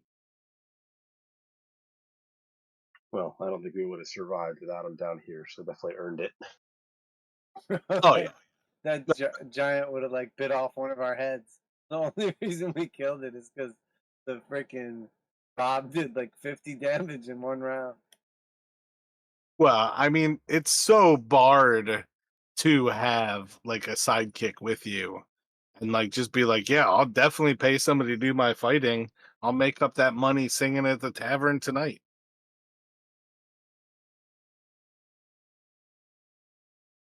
So yeah, you guys kind of finish up this area. You collect up those gems. You've got that hall still north of the stairs that you could check out. What kind of thoughts do you guys have here? Seems like North's the way to go. Definitely makes the most sense to me.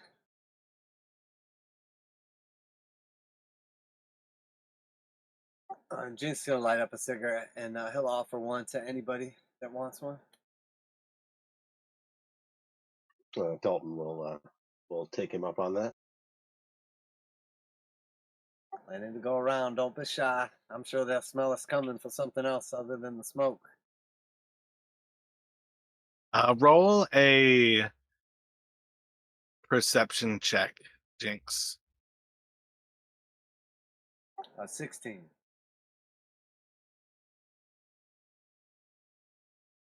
You just kind of like walk past as you're like saying, like, I'm sure they'll smell the smoke. And you just like think for a second, like, did I just see those yellow eyes? You look back, you don't see anything.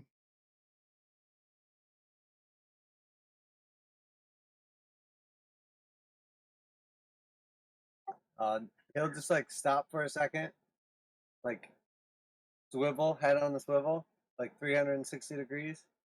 And then if he doesn't see anything, he's just gonna call out to Neffy and then just like haul ass to catch up to everybody else.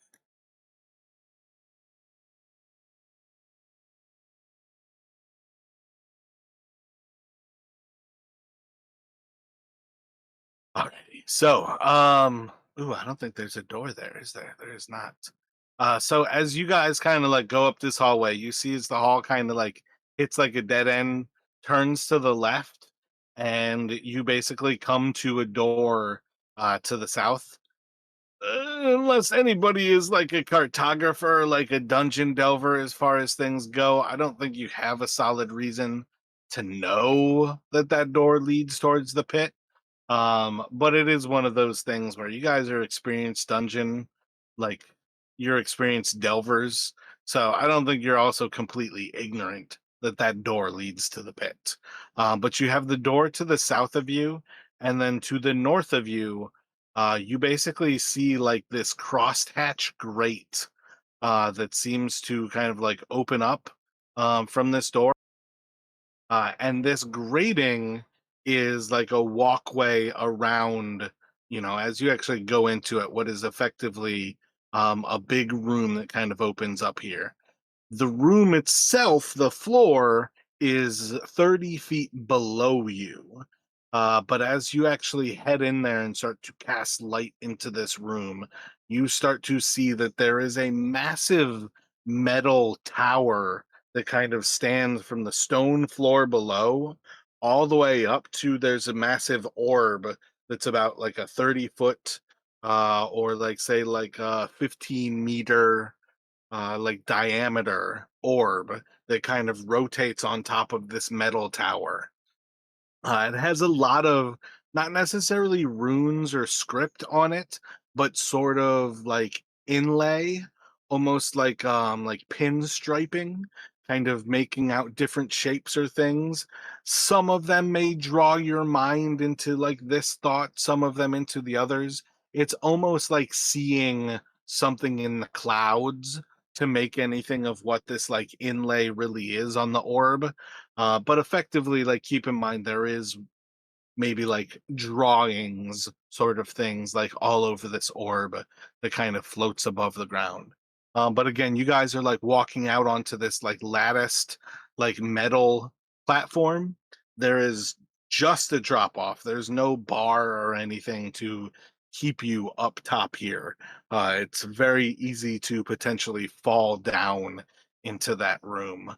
By the time you explore it enough, you can kind of see a little bit of piss at the bottom right of this room, where there is indeed like a tunnel from the room above that kind of comes out on the lower level of this room.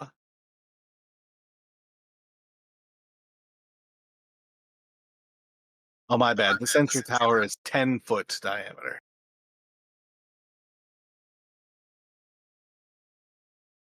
Looks like that may be your handiwork there, Jinx.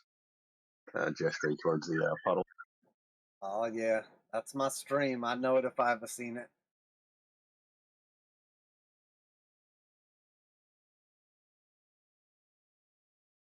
Is there any sort of like ladder or walkway that we find that actually leads down? I was gonna say, with a little bit of exploration, you guys can basically spot that there's like four different kind of like halls off of this almost, in similar ways as kind of where you entered. By the time you look them over, you can see that two of them have doors, like on the outer wall of it. The eastern ones do not seem to have like the door um out, and I think that is meant to be the stairs that you're asking there on that southwestern side. I believe those are meant to be a spiral staircase down to the bottom. And how far is it, like, from the part we're standing on to the ground? Ground? 30 feet below. Yeah, so I think when we came in here, because I don't think Jinx's light would have reached the bottom, so I think Dalton would have, for some additional light at that point, have his lantern, open, unhooded.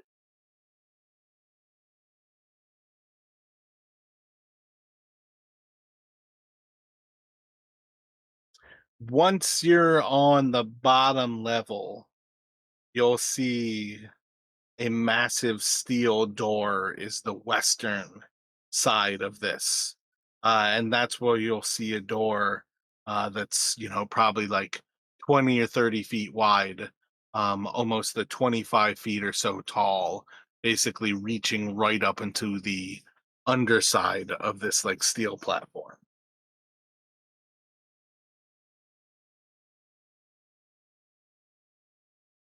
Well, that seems like more like what that note described.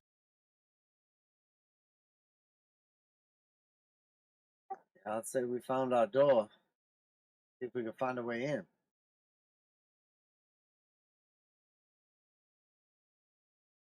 Didn't it say something about having a wish spell to open it and one to get back out?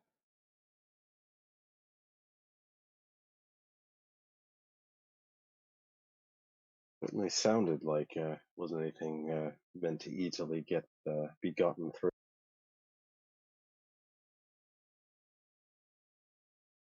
And unless you've been holding back on me, I don't think we have a ring of wishes.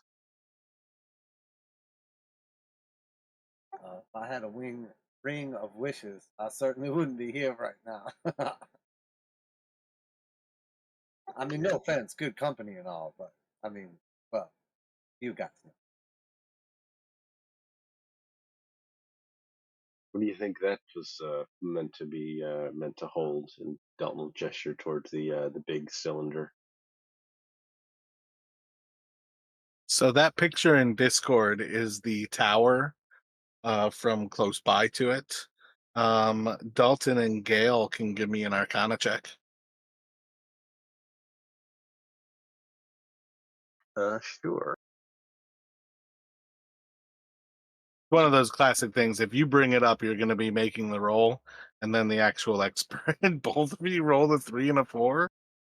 Yeah, but I feel like Gale probably has a bit of a better modifier than I do. Mine's a 4. Oh yeah, oh yeah. Yeah, I got an 11 total. Gotcha. 11's kind of weak for figuring this out. The DC's 20 on this one, but I'm gonna put it to you that you can at least recognize most of what you've found in this place so far is wards.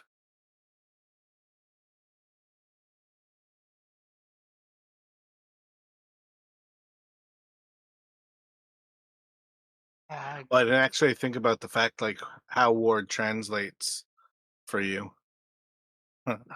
Does that make sense what a ward is? Like a protective. yeah, I mean, like protective ward. I just gotta make sure you're speaking a second language with us. I always forget how impressive it is.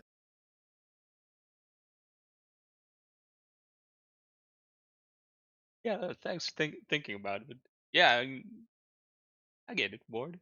I've watched a lot of fantasy stuff. All right. Well, I don't get it. So, does that thing make wards, or it's like what casts them, or gives them their power, or like what is that thing relative?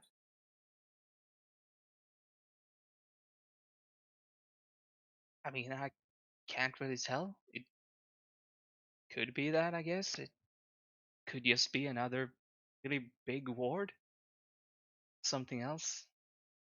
Warding my room. Giant door. You think that one's still working? Or like you think maybe this thing is the ward that keeps you going through the door?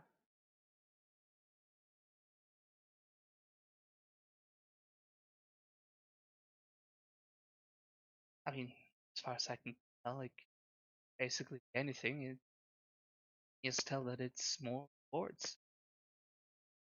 Could do another detect magic ritual. Sense anything from it.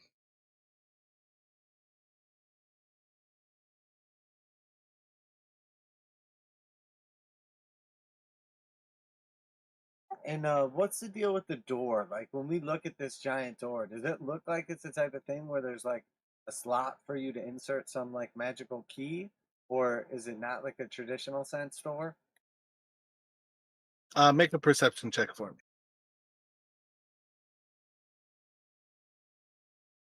16.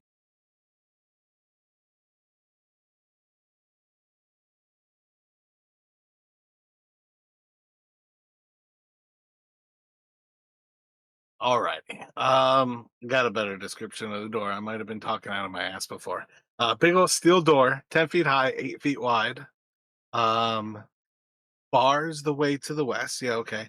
It's got like a shimmer of light like between the door and like the stone sill. And you can see very similar like runes that Gail's kind of identified in different parts of these. You've seen um Dalton like tracing these ruins. Like it's the same language or the same magical art used to ward all of these different things, wards this door as well. But you can almost see like the way the light kind of shimmers from this door. It's like mortar between bricks. Something about how this door seals, the light is sealing this door. But as you kind of like eventually kind of like finish looking at the door, you kind of notice like one of the few non-clean aspects of a lot of this place. You kind of notice that there's like a bunch of just like gray green like dust all over the floor here, bits of leather, the head of an axe, a short sword with like no hilt, and you just start to kind of like recognize like there's the corpse of like four bodies that have just been like cooked to almost non-existence.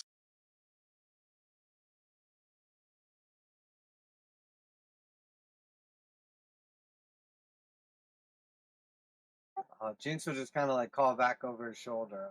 Y'all be careful setting anything in motion. Might be above our heads. Like somebody was here before us and it didn't go so well for them. I certainly don't want to end up like those poor folks. Saying that, Delton kind of backs a bit away from the door.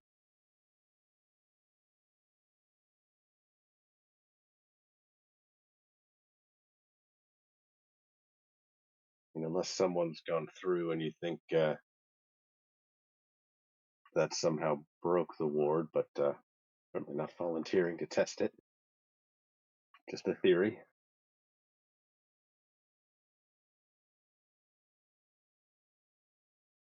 Don, what are you doing all the way over there playing around in my pee? Isn't the door on the left? Yes. And that was the pee tunnel. Oh, I got switched around. You're good, buddy. I was just laughing because that picture, like a huge puddle over there. Like, I don't know if this door is safe.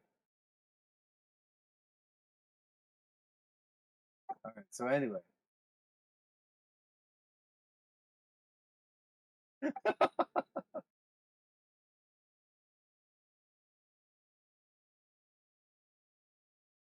everybody stay away from the yellow snow.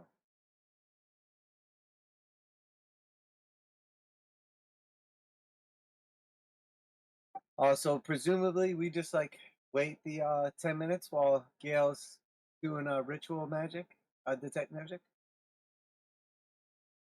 Gotcha. My bad. What was Gail going? You were detect magicking. Yeah, the tower. See if Well, I it's mean, yeah. Once it goes off, it goes off. So, yeah. There's no magic to the tower. You can kind of sense, what is it? Aberration magic? Aberration? I think it's aberration magic is the warding magic. It's like protective magic from the door. I think that's probably it for most of what you're gonna see.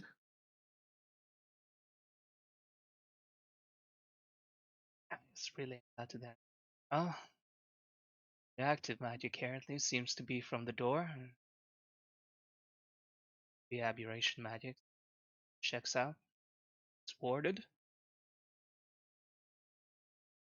So are they what happens if you get warded? And he'll like point down at the bodies. I mean, that kind of depends on what kind of ward it is. What they set up as defensive measures.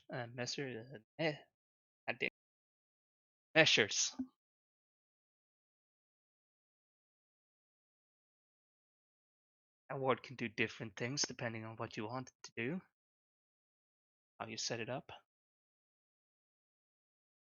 So is it like once it goes off, that's it, or does it continue to be there indefinitely?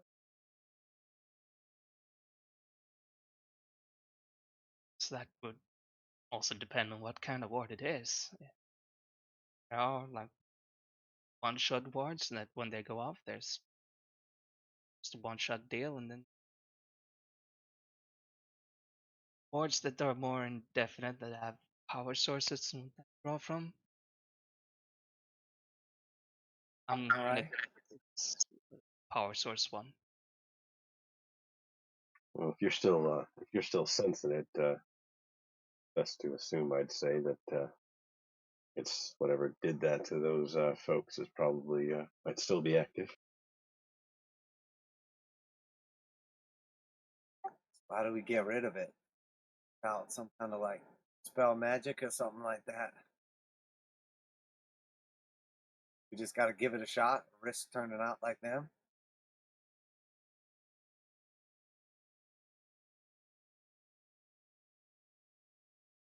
I mean, with the note saying they have a wish ring, I feel like they're pretty powerful wards. I don't think just dispel magic will help here.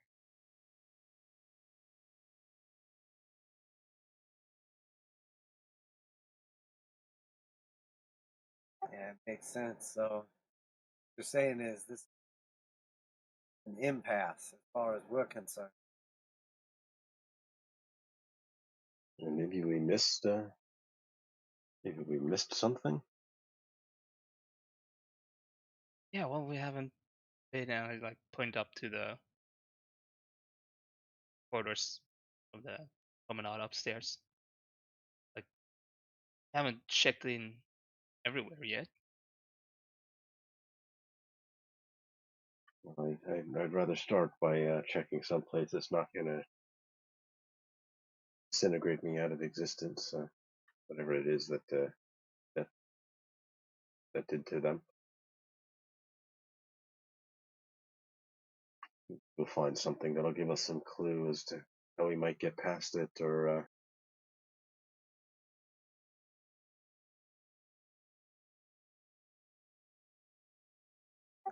All right, I'm definitely willing to exhaust our other options. Who wants to take the shortcut? And I'll like point over towards the people.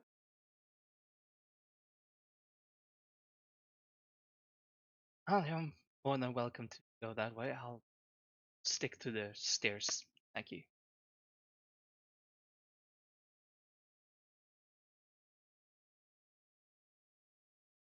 So yeah, I guess we want to go all the way back around and then up and try that way. Is that what you guys are thinking?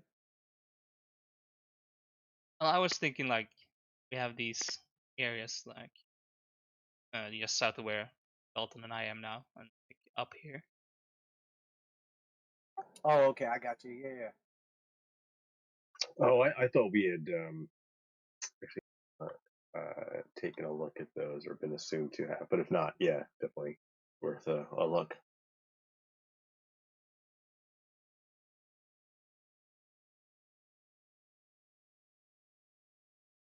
Yeah, so again, the two on like the western side have doors. And then just like the one you guys came in, the one on like the eastern side is just a hall. Okay, yeah, I definitely misheard. So I'll yell out to them. This one's a hallway here. What y'all got on yours? I mean, I have a door over here. Is it Actually, locked?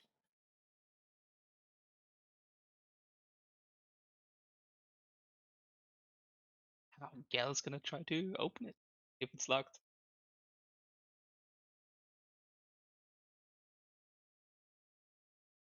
What you got your way, Dalton? looks like another door. You guys are all splitting up. Nothing has ever gone wrong when you split the party, and everybody's going to act at the exact same time Dalton is not opening this door until until Gale. Gale opens his door, which is right when Jinx is going to run down the hallway yelling. Well, only as loud as I can, though. Well, no, Dalton wants to wait to see like what happens. Like he's moved away from the. He's not going to open the door until whatever is behind. Whatever goes on with Gale. So.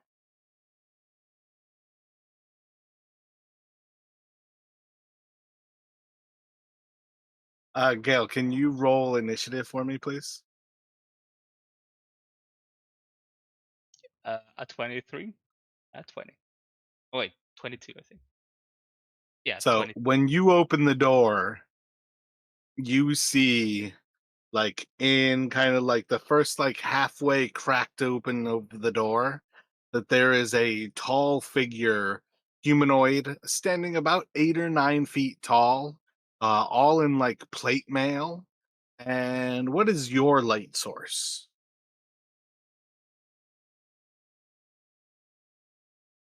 All right, light source. Well, I mean,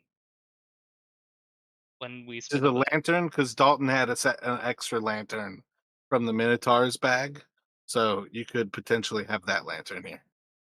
I Oh think, yeah, if you didn't have anything else, yeah, Dalton definitely would have given that to you. yeah, no, I think like Gale has light, so he would have, like when we split up, cast that. Okay. So yeah, as you open the door, you see this large figure kind of standing up ahead of you. The first like kind of like glint of your light across it, you can see it is like all in steel. It seems to be a large, like 9 foot tall steel figure who kind of stands in front of you. Do you do anything when you see it, Gail? I was thinking, like, is it just standing there? From your perception, it is. But you're also acting really fast here. So if it's going to do anything, it's after you decide what you're going to do.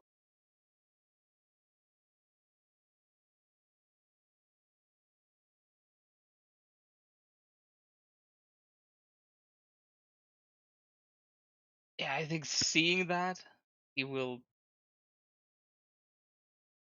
Yeah, he's just gonna back off. I think. Start. Let's see. Yeah, s- not fully likely, just that, and I think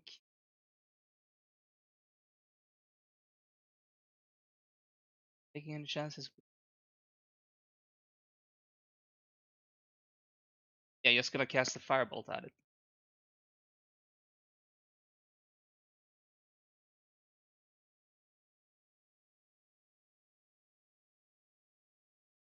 Oh, but I am gonna change the. Not sure if it changes anything, but damage type. Gonna change that to. Steve. Lightning damage.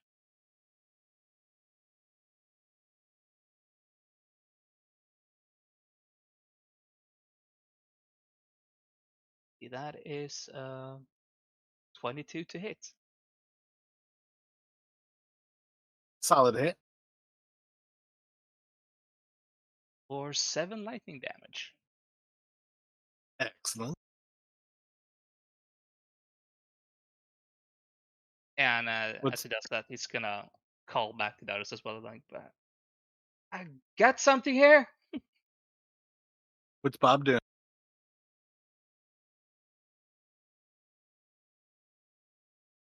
Bob is Bob, so seeing what could be potential danger, she's just gonna rush in and attack it.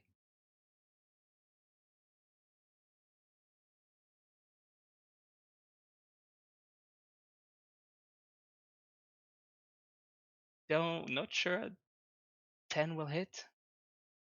And will not hit. Just chinks right off of its armor.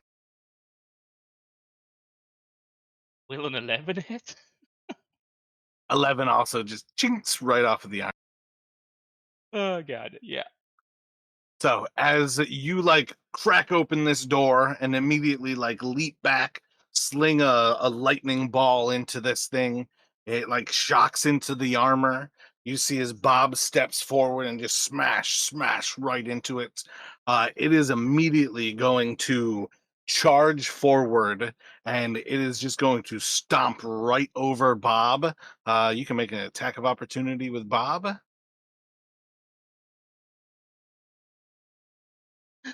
God damn it. Yeah, that's a total of 8.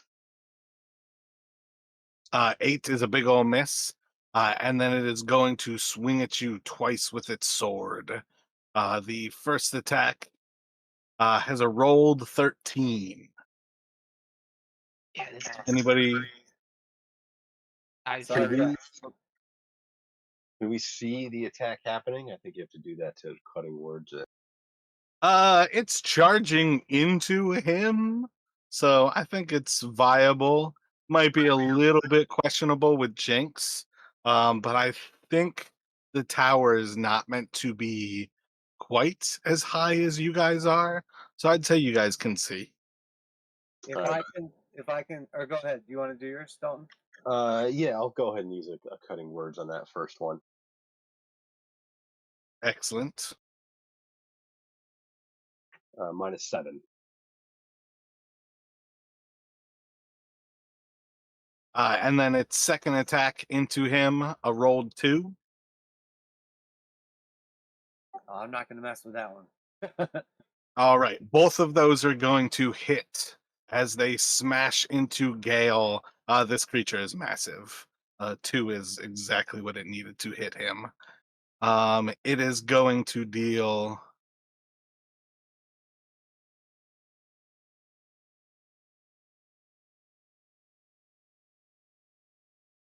37 damage to you, Gale. Okay, so I'm gonna cutting words one of the damage for 1d8.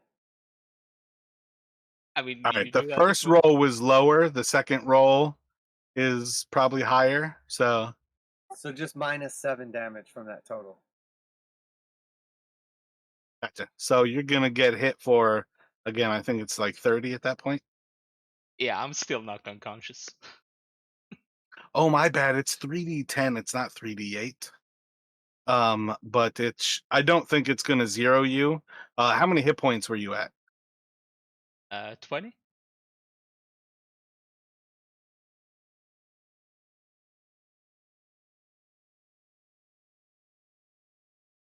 All right. So the first one's for 17. Yeah, and then the second one is for 14. I think it's not remotely in danger of a killing blow, even with the removing like dropping it lower. So you guys just watch as Gale like opens this door, slings like a lightning bolt through, grabs your attention as he yells, "I've got something here." And there's just a massive steel figure blasts through this door, slashes into him twice, and as Gale falls to the ground, you see as each individual plate of the armor like disintegrates as the magic of this thing fails, and it just tumbles down into the room and scatters across the floor below.